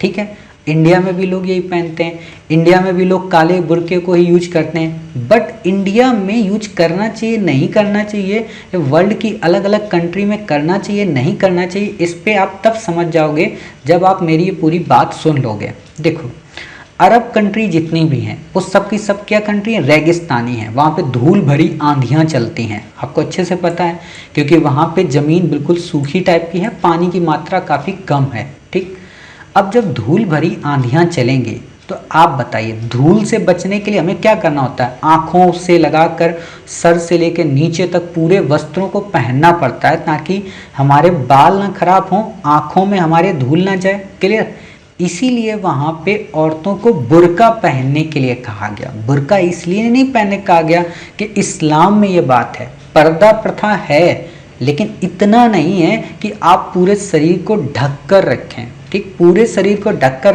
रखने का रीज़न यही है कि वहाँ पर धूल भरी आंधियाँ चलती थी। पुरुषों के लिए जो पायजामा है छोटा क्यों? क्योंकि जब पुरुष उन धूल भरे रेगिस्तान के इलाके में पैदल चलेंगे तो उनके पैर धूल में धंसेंगे, और जब धूल में धंसेंगे तो नीचे का जो पैर की मोहरी है वो गंदी होगी, तो वो गंदी होने से बचाने के लिए उसको छोटा रखा गया। और गंदी क्यों ना हो, क्योंकि जब वो मस्जिद में नमाज अदा करने जाएंगे तो फिर उनको पैर धोना पड़ता है, तो ऐसे उनको पायजामा भी चेंज करना पड़ेगा, इसीलिए उस पायजामे को छोटा रखा गया। समझ गए। और भी बाकी चीज़ें इस्लाम से कभी हम पढ़ाएंगे आपको। एक बुक है इस्लाम की, इस्लाम से संबंध में, मोहब्बत से वफ़ा, उसमें इन्हीं सारी प्रश्नों का काफ़ी अच्छे से उत्तर दिया गया है कि वास्तव में इस्लाम है क्या, इस्लाम के संदर्भ में वास्तविकता क्या है, और उसमें जो ये बनाए गए प्रोविजंस, रूल्स हैं, रेगुलेशंस हैं, वो कितने उचित हैं, कितने अनुचित हैं, इन सब पे डिबेट होती है। क्लियर। तो उस पर हम कभी पढ़ाएंगे आपको। तो आप ऐसे देख सकते हो कि समुद्र से जो दूरी होती है वो डिसाइड करती है। क्लियर। फिर क्या आता है इसमें कि वायु संहति का परिसंचरण। वायु संहति का मतलब कि जो वायु राशियाँ हैं, ठंडी वायु राशियाँ, गर्म वायु राशियाँ, आप पढ़ते हो ना महासागरीय धाराएं, महासागरीय धाराओं में आप पढ़ते होगे कि ठंडी वायु राशियाँ कौन कौन सी हैं और गर्म वायु राशियाँ कौन सी, वही चीज़ें हैं। ठीक।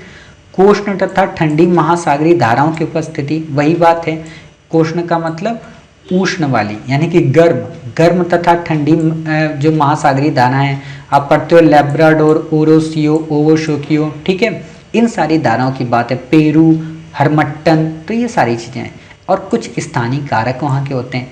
यानी कि आप एक बात बताइए, यहाँ पे क्वेश्चन आपको तो ये तो पता चल गया कि इतने फीचर हमें याद करने, क्या नहीं याद करना है बता सकते हैं कि तापमान के वितरण को नियंत्रित करने में देशांतर की कोई भूमिका नहीं होती। मोस्ट इंपॉर्टेंट लाइन है।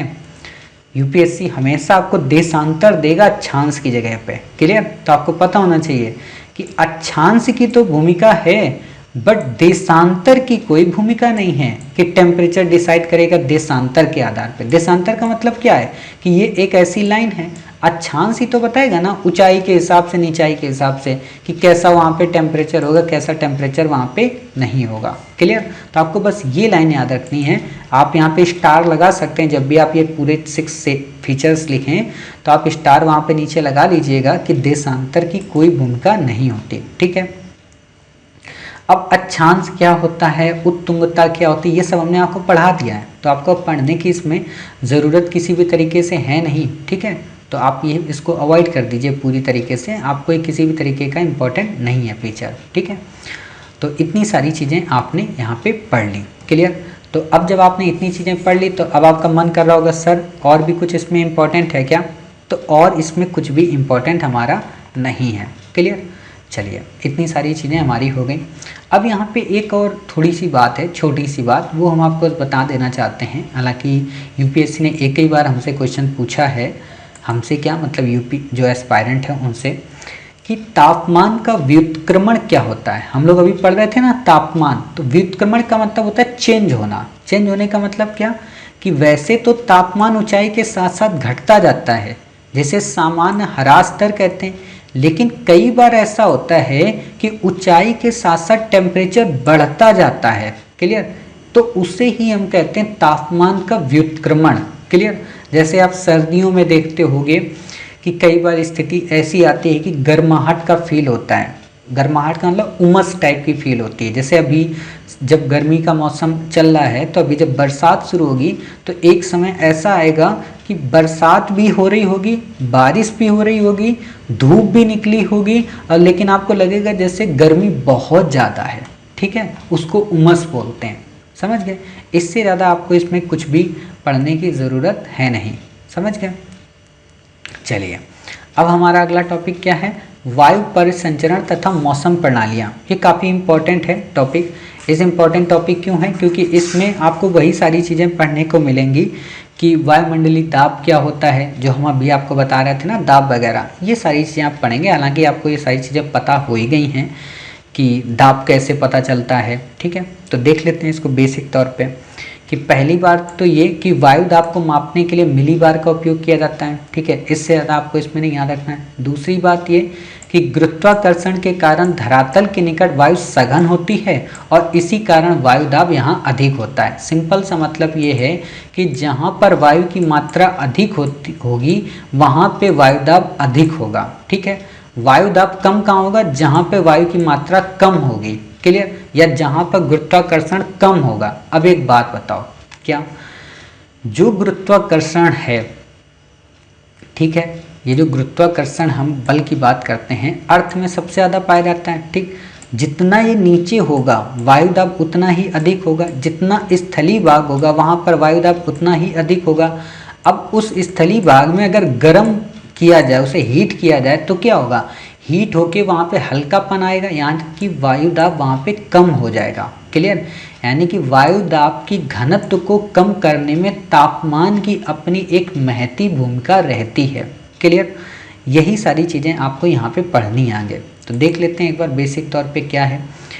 वायुमंडल के निचले भाग में वायुदाब ऊंचाई के साथ तीव्रता से घटता है। समझ गए, वही बात जो मैं आपको बता रहा हूँ कि क्या है कि ऊंचाई के साथ क्यों घटता है, क्योंकि टेम्परेचर सबसे ज़्यादा कहाँ आपको मिलता है, नीचे मिलता है, इसलिए नीचे सबसे ज़्यादा होता है। नीचे से जितना जितना हम ऊपर जाते हैं वायुदाब वहाँ पे कम होता रहता है। इसीलिए आप देखेंगे कि जब हम स्पेस में जाते हैं तो हम तैरने लगते हैं, क्यों, क्योंकि वहाँ पे वायुदाब बिल्कुल ही नहीं होता, कम होता है। ठीक है, तो ये सारी चीज़ें आपको पता होनी चाहिए।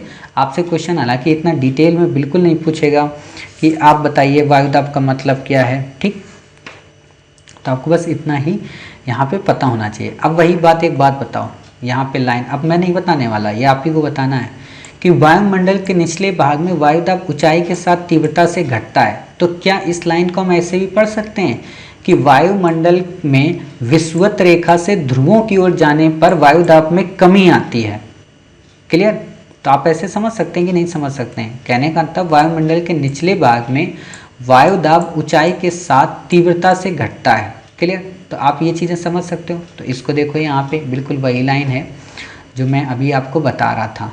विषुवत वृत्त के निकट वायुदाब कम होता है और इसे विषुवती निम्न अवदाब क्षेत्र के नाम से जाना जाता है। इसका क्या मतलब, देखिए आप में से कुछ बच्चे यहाँ पे कंफ्यूज हो गए होंगे। किस चीज़ को लेकर कंफ्यूज हुए होंगे कि सर यहाँ पे तो आप हमें ये बता रहे हो कि वायुमंडल के निचले भाग में वायुदाब ऊंचाई के साथ साथ तीव्रता से घटता जाता है, यानी कि जो निचले स्तर में होगा तो यहाँ पे कम होगा, यहाँ पे ज़्यादा होगा, ऊपर आएगा तो और कम होगा। ठीक बात है, लेकिन एक कंडीशन और होती है। वो क्या कंडीशन है कि टेम्परेचर जो मैंने आपको पहले बताया था, सबसे पहले मैंने आपको बताया था, यहाँ पे एक मिनट मैं फिर से करा देता हूँ आपको कि मैंने आपको क्या बताया था कि जैसे मान लीजिए ये हमारी अर्थ है, ठीक है, इस अर्थ में भूमध्य रेखा पे जब सन की रेस बार बार पड़ती है तो वायु हल्की होकर ऊपर उठती है। क्लियर, जब हल्की होकर ऊपर उठती है तो यहाँ पर वायुदाब काफ़ी कम हो जाता है। तो ये क्यों होता है, क्योंकि वहाँ पे सन की रेस बार बार पाई जाती। तो वही चीज़ यहाँ पे है कि विषुवत वृत्त के निकट वायुदाब कम होता है। ठीक है, 30 डिग्री नॉर्थ और 30 डिग्री साउथ अक्षांशों के मध्य उच्च दाब क्षेत्र पाए जाते हैं जिन्हें उपोष्ण उच्च वायुदाब क्षेत्र कहते हैं। क्लियर, आपको इससे ज़्यादा यहाँ पे कुछ भी याद रखने की ज़रूरत नहीं है। ठीक है, तो आपको ये इतनी बातें क्लियर हो गई। चलिए अब बात आती है यहाँ पे क्या कि भूतल पर धरातली विषमताओं के कारण घर्षण पैदा होता है जो पवनों की गति को प्रभावित करता है। इसके साथ पृथ्वी का घूर्णन भी पवनों के वेग को प्रभावित करता है। पृथ्वी के घूर्णन पर लगने वाले बल को कोरिलेसिस बल कहते हैं। इसका क्या मतलब है, देखो आप हमेशा ये अर्थ देख रहे हो, ठीक है, तो ये अर्थ क्या है, एक तो सन के चारों ओर घूमती है और एक क्या है अपने अक्ष पर घूमती है। अपने अक्ष पर घूमने के कारण इस पर एक बल काम करता है जिसको हम बोलते हैं कोरिलेसिस बल। क्लियर, कोरिलेसिस बल की खास बात क्या होती है कि वो भूमध्य रेखा पर क्या होता है, शून्य होता है। क्लियर, ये आपको यहाँ पे पता होना चाहिए। इसीलिए आप हमेशा देखेंगे जितने भी सैटेलाइट्स हमारे लॉन्च किए जाते हैं वो इक्वेटर की लाइन में लाकर ही सब के सब छोड़े जाते हैं। और आपको पता होना चाहिए कि जितने भी हमारे स्पेस सेंटर हैं हमारे क्या वर्ल्ड में भी वो इक्वेटर के नज़दीक ही बनाए गए हैं। ठीक है, इसी कारण ताकि कोरिलेसिस बल जो होता है वो शून्य रहे। क्लियर, अब आपसे ये बिल्कुल नहीं पूछेगा दाब प्रवणता बल क्या होता है, आपसे ये नहीं पूछेगा, इतना डिटेल में यूपीएससी आपसे क्वेश्चन नहीं पूछता है। ठीक है, घर्षण बल आपको पढ़ना ही नहीं है। कोरिलेसिस बल जो मैंने आपको बताया यूपीएससी इस पे क्वेश्चन आराम से पूछती है। क्या है कि पृथ्वी का अपने अक्ष पर घूर्णन पवनों की दिशा को प्रभावित करता है। ठीक है, इस प्रभाव से पवनें उत्तरी तरफ गोलार्ध में मूल दिशा से दाहिनी तरफ व दक्षिणी गोलार्ध में बाईं तरफ विक्षेपित हो जाती हैं। इसका क्या मतलब, जैसे आप ये देखो, ये है हमारा, ठीक है। अब जब ऐसे पृथ्वी घूमती है, पता है ना हमें, वेस्ट टू ईस्ट, जब वेस्ट टू ईस्ट पृथ्वी घूमती तो इस पर एक कोरियोलिस बल काम करता है, ठीक है। वो कोरियोलिस बल क्या करता है कि पवनों को उत्तरी गोलार्ध में मूल दिशा से दाहिनी तरफ, क्लियर, यानी कि दाहिनी तरफ का क्या मतलब हुआ, आप ऐसे समझिए कि ऐसे चल रहा है, ठीक है। अब पवनें ये ऐसे बह रही हैं, क्लियर। अब ये पवन ऐसे जब बह रही है यहाँ पे वेस्ट टू ईस्ट में, तो दाहिनी तरफ इसे कर दिया, यानी कि दाहिनी नीचे की ओर, ऐसे घड़ी की वाइज दिशा में, क्लॉकवाइज, क्लियर। और यहाँ पे क्या होता है, एंटी क्लॉकवाइज, क्लियर। तो ऐसे इनको घुमा दिया जाता है। तो ये बातें आपको यहाँ पे पता होनी चाहिए, क्लियर।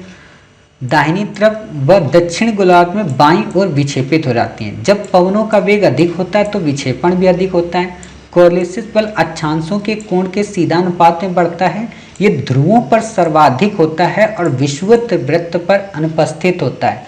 यूपीएससी आपसे यही क्वेश्चन कई बार पूछी है, तो आपको ये पता होना चाहिए कि ध्रुवों पर ये सबसे ज़्यादा होता है और विषुवत वृत्त पर ये शून्य होता है, क्लियर। अनुपस्थित का मतलब ही है शून्य, क्लियर। चलिए, फिर बात आता है कोरियोलिस बल दाब प्रवणता के समकोण पर कार्य करता है। आपसे बिल्कुल ये नहीं पूछेगा कि दाब प्रवणता के समकोण का क्या मतलब होता है, ये आपको हमें नहीं याद रखना है, ठीक है। वही बात आगे आपको यहाँ पे दे दिया है कि विषुवत वृत्त पर कोरियोलिस बल शून्य होता है, आपको ये नहीं याद रखना है, ठीक है। चलिए, इतनी बातें हो गई। अब हमारा आता है वायु दाब क्या होता है, ठीक है। वायु दाब ऑलरेडी हमने आपको बता ही दिया है कि निम्न दाब क्षेत्र के चारों तरफ पवनों का परिक्रमण चक्रवाती परिसंचरण कहलाता है। आपको ये भी नहीं याद रखना है यहाँ पे, ठीक। अब बात आती है हमारी इसमें आगे कुछ इंपॉर्टेंट टॉपिक की। ये आपको कुछ भी नहीं पढ़ना है, ठीक है। ये देखो, जो मैं आपको बता रहा था कि कोरियोलिस बल के कारण कैसे पवनें विक्षेपित हो जाती हैं, ठीक है। ये दाहिनी ओर, ये बाईं ओर, ये आपको कुछ भी इसमें याद रखने की ज़रूरत हमें है नहीं, क्लियर। ये क्योंकि हमारा नहीं टॉपिक है, ये टॉपिक किसका है, ज्योग्राफी जिनका ऑप्शनल है उनका टॉपिक है। प्रीलिम में इतना डिटेल में आपसे जिस दिन पूछ लेगा उस दिन यूपीएससी फिर यूपीएससी हो जाएगी ना। तो वही है कि आपसे इतना डिटेल में नहीं पूछता है, तो हमें इतना डिटेल में भी इनको पढ़ने की ज़रूरत नहीं होती, क्लियर। चलिए, फिर यहाँ पे बात आती है हमारी चक्रवातों की। चक्रवात काफ़ी इंपॉर्टेंट है, यूपीएससी आपसे क्वेश्चन इस पर पूछेगी, ठीक। चक्रवात से पहले हम ये देख लेते हैं कि वायु राशियाँ क्या क्या होती हैं, ठीक है। तो वायु राशियों की जब भी हम बात करते हैं तो सिंपल सा इसमें आपको पता होना चाहिए कि तापमान तथा आर्द्रता संबंधी विशिष्ट गुण जिनमें होता है, तापमान और आर्द्रता का जिसमें विशिष्ट गुण होता है, वो वास्तव में वायु राशियाँ कहलाती हैं, क्लियर। फिर बात आती है वाताग्र की। वाताग्र का मतलब क्या होता है कि फ्रंट्स क्या होते हैं, ठीक है।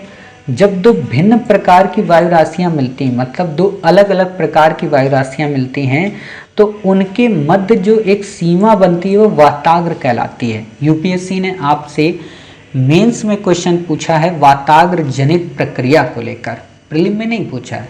तो प्रीलिम में आपसे चक्रवात पे जरूर क्वेश्चन पूछ सकता है, तो ये आपको पता होना चाहिए, ठीक है। इंपॉर्टेंट बात एक इसमें है कि वाताग्र मध्य अक्षांशों में निर्मित होते हैं और तीव्र वायुदाब व तापमान प्रवणता इनकी मुख्य विशेषता है। ये तापमान में अचानक बदलाव लाते हैं, इसी कारण वायु ऊपर उठती है, बादल बनते हैं और वर्षा होती है, ठीक है। चलिए, अब हम देख लेते हैं चक्रवात के बारे में। बहिरुष्णकटिबंधीय चक्रवात क्या होते हैं, उष्णकटिबंधीय चक्रवात क्या होते हैं, ये अगर हम पढ़ लेंगे तो आप ये मान कर चलिए कि काफ़ी इंपॉर्टेंट टॉपिक आपका कवर हो जाएगा, क्योंकि यूपीएससी ने अभी तक कई वर्षों से चक्रवात पर क्वेश्चन नहीं पूछे हैं। और आपको पता होना चाहिए कि पिछले कई वर्षों में काफ़ी ज़्यादा चक्रवात हमारे यहाँ आए हैं, ठीक है। तो देख लेते हैं, ये चक्रवाती वायु राशियाँ जो उष्ण कटिबंध से दूर मध्य व अक्षांशों में विकसित होती हैं, उन्हें बहिरुष्ण या शीतोष्ण कटिबंधीय चक्रवात कहते हैं। अर्थात सिंपल सी बात है कि बहिरुष्ण कटिबंधीय चक्रवातों को ही शीतोष्ण कटिबंधीय चक्रवात कहते हैं। ये मध्य और उच्च अक्षांशों में से जिस क्षेत्र से गुजरते हैं वहाँ मौसम संबंधी अवस्थाओं में अचानक परिवर्तन ले आते हैं, क्लियर। आपसे इस पे तो क्वेश्चन नहीं आएगा, क्वेश्चन किस पे आएगा, क्वेश्चन आएगा उष्णकटिबंधीय चक्रवात की विशेषता को लेकर। क्या विशेषता है इसकी, इसकी विशेषता है कि उत्तरी गोलार्ध में वाताग्र के दक्षिण में कोष्ण व उत्तर दिशा से ठंडी हवा प्रवाहित होती है, ठीक है। दूसरी इसकी खास बात क्या है कि इसमें एक वाताग्र उष्ण होता है, दूसरा शीत होता है। क्लियर, ये इतनी बातें याद हुई। तीसरी बात इसमें क्या है कि कोष्ण वायु आक्रामक रूप से ठंडी वायु की ओर चढ़ती है और उष्ण वाताग्र के पहले भाग में स्तरीय मेघ दिखाई देते हैं और वर्षा होती है। देखो यहाँ पे आपको मैं एक बात बताएं, क्या कि जो शीतोष्ण कटिबंधीय चक्रवात है या जिसको हम उष्ण कटिबंधीय चक्रवात कहते हैं, इस पे यूपीएससी ऐसे क्वेश्चन नहीं पूछेगी कि आप डिटेल से आपसे परिभाषा पूछे। सिंपल से इसमें दो ही क्वेश्चन आते हैं। पहला क्वेश्चन क्या आता है, डिफरेंस को लेकर। दूसरा क्वेश्चन आता है कि ये उत्पन्न कहाँ होते हैं। ठीक है, तो आप इनको यहाँ पर देखिए इस जगह पे फीचर, क्योंकि इस पे फीचर उतने अच्छे आपको दिए नहीं है। धरातल तथा ऊंचाई पर वायु परिसंचरण की प्रक्रियाओं में निकट का अंतर संबंध होता है। बहिरुष्ण कटिबंधीय चक्रवात उष्ण कटिबंधीय चक्रवातों से कई प्रकार से भिन्न है। पहला क्या है भिन्नता कि बहिरुष्ण कटिबंधीय चक्रवातों में स्पष्ट वाताग्र प्रणालियां होती हैं जो उष्ण कटिबंधीय चक्रवातों में नहीं होती। मतलब कि इस पे जो वाताग्र प्रणालियां होती हैं वो क्लियर होती हैं, बट यहाँ पे उष्ण कटिबंधीय चक्रवातों में क्लियर नहीं होती। दूसरी इंपॉर्टेंट बात कि ये विस्तृत क्षेत्रफल पर फैले होते हैं तथा इनकी उत्पत्ति जल व स्थल दोनों पर होती है, जबकि उष्ण कटिबंधीय चक्रवात केवल समुद्रों में उत्पन्न होते हैं। ठीक है, आपसे यूपीएससी ने एक बार क्वेश्चन पूछा था अंतर पे, किस पे, मेंस में। तो हो सकता है कि प्रीलिम में आपसे अंतर पे क्वेश्चन पूछते, तो आपको पता होना चाहिए कि अच्छा इन दोनों में डिफरेंस ये होते हैं। ठीक, तीसरा डिफरेंस है बहिरुष्ण कटिबंधीय चक्रवात उष्ण कटिबंधीय चक्रवात की अपेक्षा विस्तृत क्षेत्र को प्रभावित करते हैं। सिंपल सी बात है। चौथा है कि उष्ण कटिबंधीय चक्रवातों में पवनों का वेग अपेक्षाकृत तीव्र होता है और ये विनाशकारी होते हैं, जबकि शीतोष्ण कटिबंधीय चक्रवातों में पवनों का जो वेग होता है वो कम होता है और वो कम विनाशकारी होते हैं। ठीक है, उष्ण कटिबंधीय जो चक्रवात हैं वो पूर्व से पश्चिम को चलते हैं, जबकि बहिरुष्ण कटिबंधीय जो चक्रवात हैं वो पश्चिम से पूर्व चलते हैं, यानी कि दोनों की दिशा उल्टी है। आप ऐसे समझो, जैसे आप ये देख रहे हो ना, आप देखोगे अधिकतर जो चक्रवात आते हैं वो बंगाल की खाड़ी में आते हैं। क्यों? क्योंकि वो पूर्व से पश्चिम आते हैं, उष्ण कटिबंधीय। ठीक है, शीतोष्ण कटिबंधीय क्या होते हैं, वो पश्चिम से पूर्व आते हैं। क्लियर, तो आप ऐसे इन चीज़ों को समझ सकते हैं। चलिए, ये हो गया। अब हमारी बात करते हैं उष्ण कटिबंधीय चक्रवात की। काफ़ी इंपॉर्टेंट है, इस पे आपसे क्वेश्चन कैसे पूछेगा, सिर्फ ये पूछेगा इनके नाम क्या हैं। ठीक, इनको अलग अलग नाम से जाना जाता है, जैसे हिंद महासागर में इन्हें चक्रवात, अटलांटिक में हरिकेन, पश्चिमी प्रशांत और दक्षिणी चीन में टाइफून, पश्चिमी ऑस्ट्रेलिया में विली विलेज। क्लियर, इससे ज़्यादा आपसे इस पे क्वेश्चन किसी तरीके का नहीं आएगा। दूसरा जो क्वेश्चन बनेगा, इनकी उत्पत्ति व विकास के लिए कौन कौन सी परिस्थितियां जिम्मेदार हैं, उस पर क्वेश्चन बनेगा सिंपल सा इंडिपेंडेंट रूप से। तो आपको वो परिस्थितियां पता होनी चाहिए। कौन कौन सी परिस्थितियां हैं, एक तो वृहद समुद्री सतह जहां तापमान 27 डिग्री सेल्सियस से अधिक हो। नंबर 2, कोरियोलिस बल का होना। ध्यान देना, कोरियोलिस बल का होना। अब आप बताओ यहाँ पर मोटे तौर पर, क्या उष्ण कटिबंधीय चक्रवात भूमध्य रेखा पर या विषुवत रेखा पर बनेंगे? नहीं बनेंगे। क्यों नहीं बनेंगे? क्योंकि वहां पर कोरियोलिस बल का अभाव होता है। अब यूपीएससी आपसे एक क्वेश्चन ऐसे पूछेगी, क्या कि उष्ण कटिबंधीय चक्रवातों का विषुवत रेखा पर अभाव पाया जाता है, कारण है नंबर 1 कोरियोलिस बल की अनुपस्थिति, नंबर 2 यहाँ पर वायु काफी तेजी से चलती, नंबर 3 यहाँ पर पहले से ही चक्रवात आते रहते हैं, नंबर 4 ऊट पटांग के बनाती है क्वेश्चन।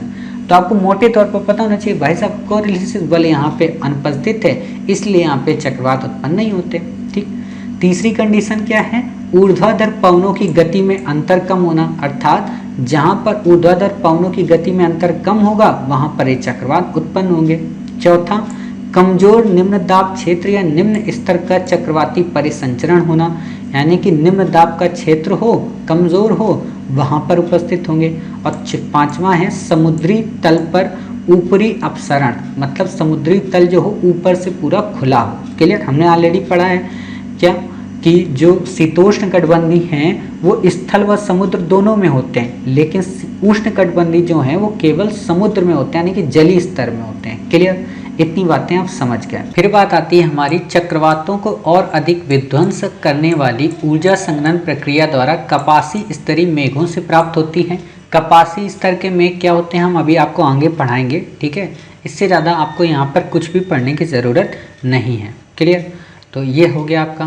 फिर क्या है यहाँ पे एक छोटा सा है, वो आपको बस पता होना चाहिए कि एक विकसित उष्णकटिबंधीय चक्रवात की विशेषता है कि इसके केंद्र के चारों तरफ प्रबल सर्पिल पवनों का परिसंचरण होता है, जिसे इसकी आँख कहते हैं। मतलब ये एक तरीके का सर्पिलाकार बनता है। जैसे आप हमेशा पानी को जब चलाएंगे ना बाल्टी में ऐसे हाथ डालकर, तो ऐसा नहीं सर्पिला बन जाता है। जैसा कि हमने आपको ऑर्बिट सिस्टम जब मैं पढ़ा रहा था तो वहाँ पे मैं आपको बता रहा था कि कैसे ये ऑर्बिट में ऐसे ऐसे चक्कर लगाते हैं। ठीक है, तो वही चीज़ है यहाँ पे, उसको हम क्या कहते हैं, आँख।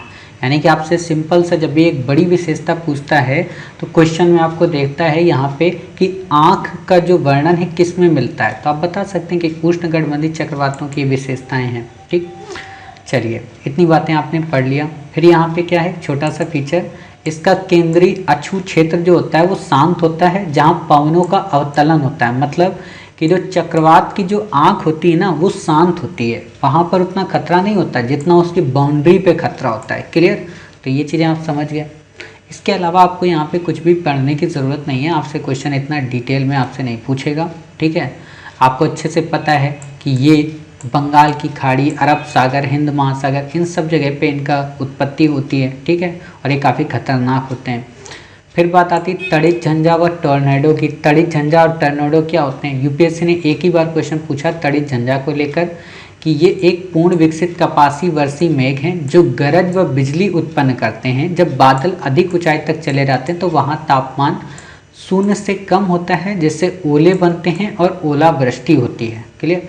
तड़ित झंझा धूल भरी आंधियाँ लाते हैं। यानी कि आपको इतना डिटेल में आपको नहीं पढ़ना है, समझ गए? आपसे क्वेश्चन नहीं पूछेगा तो हम यहाँ पे पढ़ के अपना समय वेस्ट करें खाम कोई फ़ायदा नहीं। फिर बात आती है यहाँ पे क्या, टॉर्नेडो। एक बार आप देख लीजिए यहाँ पे टॉर्नेडो के बारे में थोड़ा सा जानकारी होगी। मतलब टॉर्नेडो आप हमेशा पढ़ते हो ना कि मध्य अक्षांशों में उत्पन्न होते हैं। ये देखिए मध्य अक्षांशों में उत्पन्न होते हैं। समुद्र पर टॉर्नेडो का जल स्तंभ कहते हैं, मतलब वाटर स्पाउट्स कहते हैं। आपसे क्वेश्चन नहीं पूछेगा। अब बात आती है बादल।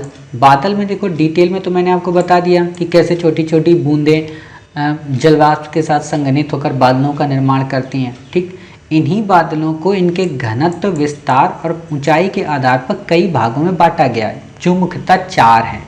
सिंपल सा आपसे इस पे क्वेश्चन कैसे पूछता है कि डिटेल दे देगा। ठीक है, कि ये बादल दिखने में ऐसे होते हैं, इनमें ये विशेषताएं होती हैं, आप बताइए किन बादलों की बात हो रही। तो आप बता सकते हैं कि पछाप मेघ की बात हो रही, कपासी की हो रही, किसकी हो रही। ठीक है, तो इनको हम बेसिक तौर पर देख लेते हैं। पछाप मेघ के बारे में, पछाप मेघों का निर्माण 8000 से 12000 मीटर की ऊंचाई पर होता है, यानी कि सबसे ऊपर यही होते हैं। ये पतले तथा बिखरे हुए बादल होते हैं जो पंख के समान प्रतीत होते हैं। ये हमेशा सफ़ेद रंग के दिखाई देते हैं। आप देखोगे ना कि आसमान में कई सारे ऐसे बादल होते हैं कि जो बिल्कुल बिखरे हुए होते हैं। ठीक है, पतले से आपको दिखेंगे अलग अलग, और सफ़ेद बिल्कुल छोटे छोटे पंख के रूप में। कभी आप आसमान को ध्यान से निहारना तो आपको वहाँ पे चीज़ें देखने को मिल जाएंगी। ठीक है, फिर बात आती है कपासी मेघ की। कपासी मेघ क्या है? कपास का संबंध है रुई से, तो ये रुई के समान दिखते होंगे। ठीक, 4000 से 7000 मीटर की ऊंचाई पर है। ऐसे आप देखो, जैसे ये देख रहे हो, ये आपके क्या है, पछाप मेघ हैं। ठीक है, ये आपके कपासी मेघ हैं। तो ये सब अलग अलग आपके दिखाए गए हैं। ठीक, फिर आता है 7000 मीटर की ऊंचाई पर बनते हैं छितरे तथा इधर उधर बिखरे होते हैं। ये चपटे आधार वाले होते हैं। स्तरी मेघ, ये परतदार बादल होते हैं जो कि आकाश के बहुत बड़े भाग में फैले होते हैं। ठीक है, आपसे नहीं पूछेगा। फिर बात आती है वर्षा मेघ। ये काले या गहरे स्लेटी रंग के होते हैं। जैसे आप ये देख रहे हो ना, काले और गहरे स्लेटी, लगता नहीं कि बारिश होने वाली है। कई बार हम लोग बादलों को देखकर बता देते हैं कि आंधी आएगी, तूफान आएगा, कि बारिश होगी, तो वही चीज़ है। ठीक, तो आपको इतना इसमें बेसिक कॉन्सेप्ट अगर क्लियर है तो आपको पता रहेगा, समझ गए। बाकी आपको यहाँ पे कुछ भी पढ़ने की ज़रूरत नहीं है, और ना ही आपसे इसमें किसी तरीके का क्वेश्चन कुछ पूछा जाएगा। ठीक है, चलिए अब बात आती है वर्षा के प्रकार कि संवहनी वर्षा क्या होती है, पर्वतीय वर्षा क्या होती है। ठीक है, आपसे क्वेश्चन इस पे नहीं पूछता है, और ना ही आपको यहाँ पे पढ़ना है कि संवहनी वर्षा क्या होती है, पर्वतीय वर्षा क्या होती है। ऐसे क्वेश्चन यूपीएससी प्रीलिम में आपसे नहीं पूछती है। ठीक है, तो आपको ये नहीं याद रखना है। हाँ, याद क्या रखना है, वही बात जो हमने ऑलरेडी आपको बता रखे हैं, क्या कि विषुवत वृत्त से ध्रुव की तरफ जब जाएंगे तो वर्षा की मात्रा धीरे धीरे घटती जाती है। क्यों घटती जाती है आप बताइए? क्योंकि आपने अभी पढ़ा ना कि विषुवत वृत्त पे सबसे ज़्यादा सन की रेस पड़ती हैं, ठीक है, बाकी ध्रुवों पर सबसे कम रेस पड़ती हैं, तो वहाँ पर बारिश कम होगी, ठीक है, और बारिश कम होगी तो सिंपल सी बात है विषुवत वृत्त से ऊपर जाने पर बारिश की मात्रा में कमी आएगी। और दूसरी बात आपको पता है क्या, कि जो तटीय क्षेत्र हैं उस पर बारिश अधिक होती है अपेक्षाकृत महाद्वीपों के भीतरी भागों के। क्लियर? क्यों? क्योंकि आप बताइए जैसे तट है, ठीक है, ये हमारा पानी का स्थल है, तो यहाँ पे पानी गर्म होगा, फटाक से यहीं पे गिर गया, क्लियर, अंदर नहीं जा पाया। जैसे कि आप देखते हो ना, हम आपको नेक्स्ट उसमें पढ़ाएंगे मौसम से संबंध कि क्या होता है कि जब बारिश में पानी गर्म होता है, समुद्र का पानी गर्म होता है, तो अलग अलग धाराओं से पानी आता है, ठीक, कुछ बंगाल की खाड़ी से होते हुए गारो खासी जयंतिया से टकराकर भारत की ओर बढ़ता है, दूसरा इधर अरब सागर की शाखा जब चलती है अरावली के सहारे, ठीक है, तो क्या होता है पानी वहाँ पर जाते जाते कम हो जाता है। उसका रीजन यही है कि पानी की मात्रा तटीय क्षेत्रों पे ज़्यादा हो जाती है और भीतरी भागों में कम हो जाती है, ठीक है, तो आपको इससे ज़्यादा इसमें पढ़ने की कुछ भी ज़रूरत नहीं है। क्लियर? चलिए फिर बात क्या आती है यहाँ पे, यह आपको कुछ भी नहीं पढ़ना है, वही बातें जो मैंने आपको बता दिया ना डिटेल में। अब यहाँ पे एक लाइन और आप समझ लीजिए, पवनाभिमुख और पवनाविमुख, ठीक है, इसका क्या मतलब होता है? पवनाभिमुख का मतलब होता है कि जैसे ये पहाड़ है उसके उस तरफ, पवनाभिमुख का मतलब पवन के सामने, जैसे पश्चिमी घाट आप पढ़ते हो ना, पश्चिमी घाट में पवनाभिमुख में वर्षा काफ़ी अधिक होती है और पवनाविमुख में वर्षा बिल्कुल ना के बराबर यानी कि काफ़ी कम होती है, ठीक है, तो आप ऐसे समझ सकते हो, या आप ऐसे समझो कि पवनाविमुख को एक और वर्ड बोलते हैं, क्या है? वृष्टि छाया प्रदेश। क्लियर? वृष्टि छाया प्रदेश मतलब कि यहाँ पर बारिश नहीं होती। आप जैसे पश्चिमी घाट पर देखोगे ना बारिश सबसे ज़्यादा होगी, लेकिन वृष्टि छाया प्रदेश में जो पश्चिमी घाट का होगा वहाँ पे वर्षा नहीं होती है, ठीक है, तो इतनी बातें आपको ये क्लियर हो गई। आपसे बस यहाँ पे और ज़्यादा क्वेश्चन नहीं पूछेगा, ठीक है। चलिए फिर बात आती है क्या, उष्णकटिबंधीय जलवायु क्या होती है, शीतोष्णकटिबंधीय जलवायु क्या होती है, ठीक है, भूमध्य सागरीय जलवायु क्या होती है। तो ऑलरेडी हमने आपको अभी बता दिया है क्या कि उष्णकटिबंधीय जलवायु कर्क रेखा और मकर रेखा के मध्य पाई जाती है। आप ऐसे देखो, ये है हमारी क्या कर्क रेखा, ये है हमारी क्या मकर रेखा, यानी कि कर्क रेखा और मकर रेखा के बीच में, यानी कि 23.5 डिग्री नॉर्थ और 23.5 डिग्री साउथ पे यूपीएससी ने आपसे क्वेश्चन क्या पूछा था कि उष्णकटिबंधीय जो जलवायु होती है वो केवल 23.5 डिग्री उत्तरी गोलार्ध में पाई जाती है। तो ऐसा नहीं है, उत्तरी गोलार्ध में पाई जाती है और दक्षिणी गोलार्ध में भी पाई जाती है, ठीक है, तो कंफ्यूज नहीं होना है आपको। क्लियर? चलिए ये इतनी बातें आपकी हो गई। फिर बात आती है यहाँ पे, ये हो गया हमारा, आपसे इस पे और डिटेल में कुछ भी क्वेश्चन नहीं पूछेगा, ठीक है। यहाँ वार्षिक तापांतर बहुत कम तथा वर्षा अधिक होती है। वर्षा क्यों अधिक होती है आपको अच्छे से पता है, हमने ऑलरेडी बता दिया आपको कि उष्णकटिबंधीय में वर्षा सबसे ज़्यादा क्यों होती है, क्योंकि यहाँ पे आप देखते हो कि पानी गर्म होता है, पानी गर्म होता है, सूर्य के टेम्परेचर से वाष्प बनती है, जल वाष्प होकर फिर वहाँ पे संघनित होती है, फिर तुरंत बादल बनते हैं, तुरंत बारिश हो जाती है, ठीक है। आप ऐसे इस इंडेक्स को देख सकते हो, इस इंडेक्स से आपकी काफ़ी चीज़ें क्लियर हो जाएंगी और यूपीएससी ऐसे ही इंडेक्स पे आपसे क्वेश्चन पूछती है, ठीक है। क्या इंडेक्स है, ये क्या बता रही है, तो ये इंडेक्स आप यहाँ समझ लो तो आपको आगे कुछ भी समझने की ज़रूरत नहीं पड़ेगी कि उष्णकटिबंधीय जलवायु के क्या फीचर हैं। एक तो यहाँ पे कोई शुष्क शीत ऋतु नहीं होती, समझ गए, मतलब ठंडी जो ऋतु होगी ना, चाहे सर्दी हो चाहे गर्मी हो, यहाँ पर बारिश होती होती है। यहाँ ऐसा नहीं है ठंडी का महीना अलग होगा गर्मी का अलग होगा, ये नहीं होता, ठीक। दूसरा मानसून जो होता है लघु और शुष्क ऋतु होती है, मतलब थोड़े समय में तुरंत बारिश होगी तुरंत मानसून बदलेगा, तुरंत बारिश होगी तुरंत मानसून बदलेगा, ठीक। जाड़े में जो है वहाँ पे जो ऋतु होगी वो बिल्कुल शुष्क होती है। क्लियर? तो आपको इतनी बातें यहाँ पे क्लियर हो गई। फिर क्या बात आती है, शुष्क जलवायु, इस पे आपसे क्वेश्चन नहीं पूछेगा। क्वेश्चन कहाँ पे आपसे पूछेगा, भूमध्य सागरीय जलवायु पे।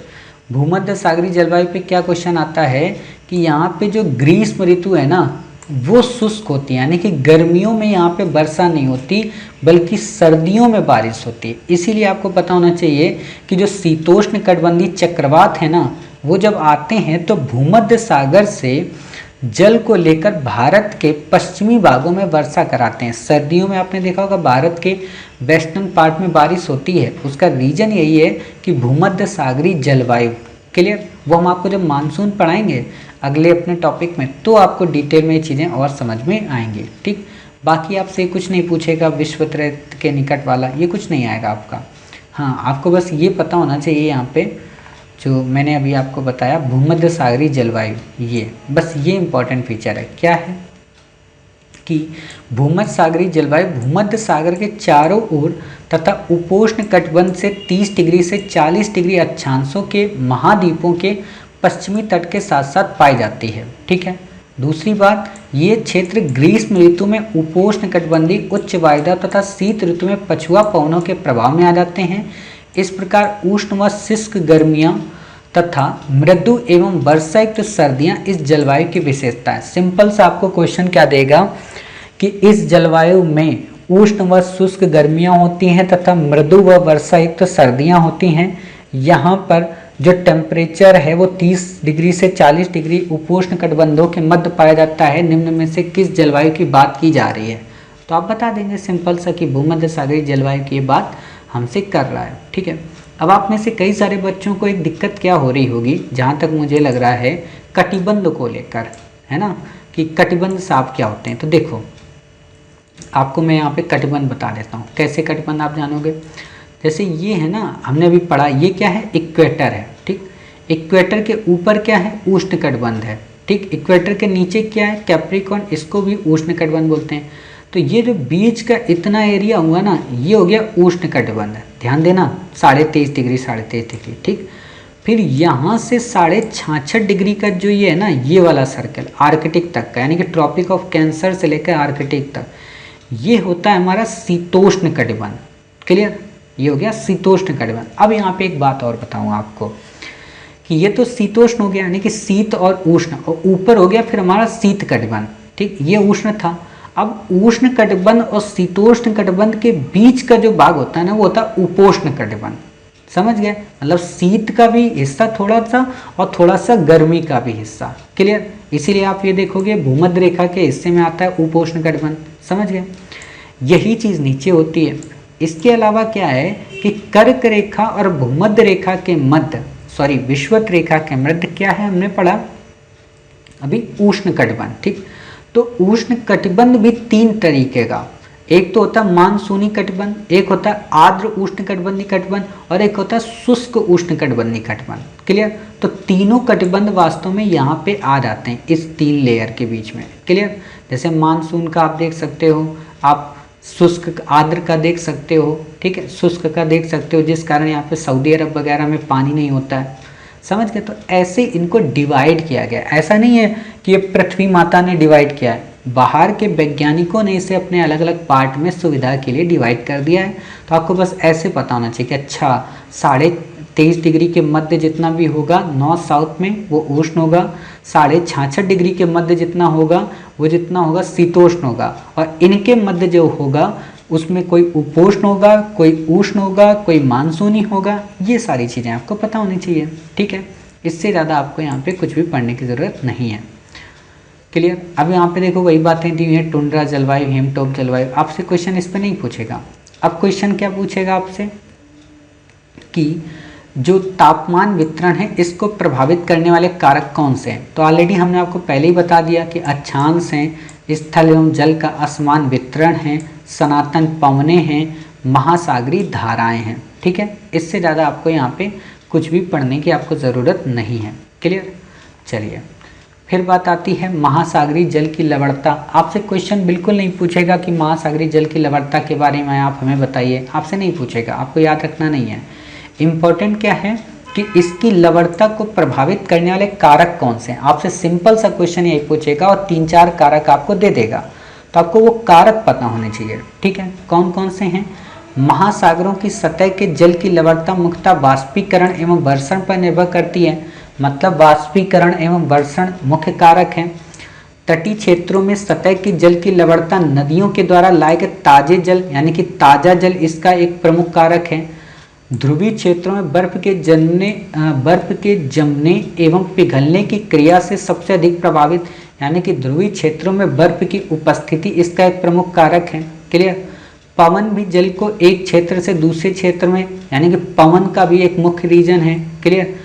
चौथा क्या है, महासागरीय धाराएं, इसका भी एक रीजन है। यानी कि सिंपल सी बात एक समझो, आपको ऐसे दे देगा महासागरीय लवणता को प्रभावित करने वाले कारक कौन कौन से हैं। ठीक, वाष्पीकरण, वर्षण, ठीक है, फिर क्या है, तटीय क्षेत्रों में नदियों की उपस्थिति, ठीक है, ताजे जल की उपस्थिति, ध्रुवीय क्षेत्रों में बर्फ की उपस्थिति। क्लियर। फिर क्या है, पवनों की बात, ठीक है, आपसे पूछेगा, और महासागरीय धाराएं आपसे पूछेगा इनमें से कौन सा कथन सही है। आप कहेंगे साहब ये सबके सब सही हैं। ठीक है, इससे ज़्यादा आपको यहाँ पे कुछ भी याद रखने की ज़रूरत नहीं है। जल की लवणता तापमान एवं घनत्व परस्पर संबंधित होते हैं, इसीलिए तापमान अथवा घनत्व में किसी प्रकार का परिवर्तन किसी भी क्षेत्र की जल लवणता को प्रभावित करता है। कहने का क्या मतलब है कि तापमान और घनत्व जहाँ पर जैसा जैसा होगा वहाँ पर उसकी लवणता की मात्रा वैसे ही बदल जाती है। क्लियर।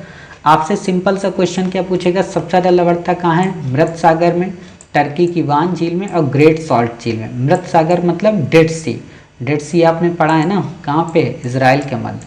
क्लियर। ये देखो, ये है आपका डेड सी, ये आप पढ़ते हो ना, सबसे ज़्यादा लवणता यहीं पे आपको मिलती है डेड सी में। क्लियर। तो आपको इससे ज़्यादा यहाँ पे कुछ भी पढ़ने की ज़रूरत नहीं है।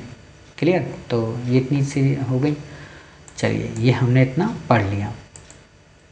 अब बात आती है लवणता का क्षैतिज वितरण। आपसे बिल्कुल नहीं क्वेश्चन पूछेगा कि उत्तरी सागर में लवणता कैसी है, दक्षिणी सागर में लवणता कैसी है, आपसे बिल्कुल भी क्वेश्चन नहीं पूछेगा। आपको इतना डिटेल में इसे याद रखने की ज़रूरत नहीं है। ठीक। अब बात आती है कि इस पर महासागरीय जो धाराएं हैं वो दो प्रकार के बलों द्वारा प्रभावित होती हैं। सिंपल सी बात है, महासागरीय धाराओं पे आपसे क्वेश्चन पूछेगा कि महासागरीय धाराएं, और इस पर क्या क्वेश्चन पूछेगा, वही कि कौन सी धाराएं ठंडी हैं, कौन सी धाराएं गर्म हैं। ठीक। तो पहले तो बल आप देख लो, एक प्राथमिक बल है, दूसरा द्वितीयक बल है। प्राथमिक बल जो जल की गति को प्रारंभ करता है, द्वितीयक बल जो धाराओं के प्रवाह को नियंत्रित करता है। क्लियर। तो कौन कौन से बल हैं, प्राथमिक बल जो धाराओं को प्रभावित करते हैं वह हैं सौर ऊर्जा से जल का गर्म होना। आप देखते हो ना कि सूर्य की मात्रा जितनी ज़्यादा, सूर्य के प्रकाश की मात्रा जितनी ज़्यादा समुद्र को प्राप्त होती है, जल उतना ही गर्म होता है। वायु की उपस्थिति, गुरुत्वाकर्षण, कोरियोलिसिस बल। ठीक है। अब आप सिंपल सी बात बताइए कि क्या विषुवत रेखा पर कोरियोलिसिस बल उपस्थित होता है, तो नहीं होता है। ठीक है। तो आप ये बातें समझ गए, यानी कि वहाँ पर जो महासागरीय धाराएं हैं उन पर प्राथमिक बल कार्य नहीं करेगा। ठीक है। अब देखो वही लाइन दिया है कि यही कारण है कि विषुवत वृत्त के पास महासागरीय जल का स्तर मध्य अक्षांशों की अपेक्षा 8 सेंटीमीटर अधिक ऊंचा होता है। क्लियर। इसके कारण बहुत कम प्रवणता उत्पन्न होती है तथा जल का बहाव ढाल से नीचे की तरफ होता है। समझ गए क्यों, क्योंकि यहाँ पे जल उतना ज़्यादा कोरियोलिसिस बल होता ही नहीं है। ठीक है। महासागर के सतह पर आपको इतना डिटेल में और कुछ भी पढ़ने की ज़रूरत यहाँ पे नहीं है। कोरियोलिसिस बल के कारण उत्तरी गोलार्ध में जल की गति की दिशा के दाहिनी तरफ और दक्षिणी गोलार्ध में बाईं ओर प्रवाहित होती है। इसके चारों ओर बहाव को वलय कहा जाता है। आप हमेशा देखते होगे ना कि अलग अलग महासागरीय धाराएं प्रवाहित होती हैं। ठीक है। दक्षिणी गोलार्ध में बाईं ओर होती हैं और उत्तरी गोलार्ध में दाईं ओर। ऐसे आप समझो कि जैसे मान लो ऐसे ये पूरी अर्थ है हमारी। ठीक है। यहाँ पे कई सारे कंट्री हैं छोटे छोटे। ठीक है। ये जो कंट्री, तो यहाँ पे ये ऐसे बहती है धारा। क्लियर। और यहाँ पे ये ऐसे बहती है धारा। क्लियर। तो ये धाराएं जो होती है ना बाईं तरफ दाहिनी तरफ, ये इंपॉर्टेंट है यहाँ पे। समझ गए। तो आपको इससे ज़्यादा क्लॉकवाइज एंटी क्लॉकवाइज ये आता है यहाँ पे, आपको नहीं याद रखना है इतना। ठीक। चलिए फिर बात आती है यहाँ पे पानी के घनत्व के अंतर में महासागरीय धाराओं के ऊर्ध्वाधर गति को प्रभावित करते हैं। मतलब पानी का घनत्व अगर अलग होगा। अब एक बात बताओ, अभी आपने एक चीज़ पढ़ी थी, क्या पढ़ी थी कि तापमान, घनत्व और लवणता ये तीनों एक दूसरे से संबद्ध होते हैं। तो सिंपल सी बात है कि जब घनत्व में अंतर आएगा तो उनकी जल धाराओं में अंतर आएगा। कुछ खारे होंगे तो कुछ उसमें कम खारे होंगे।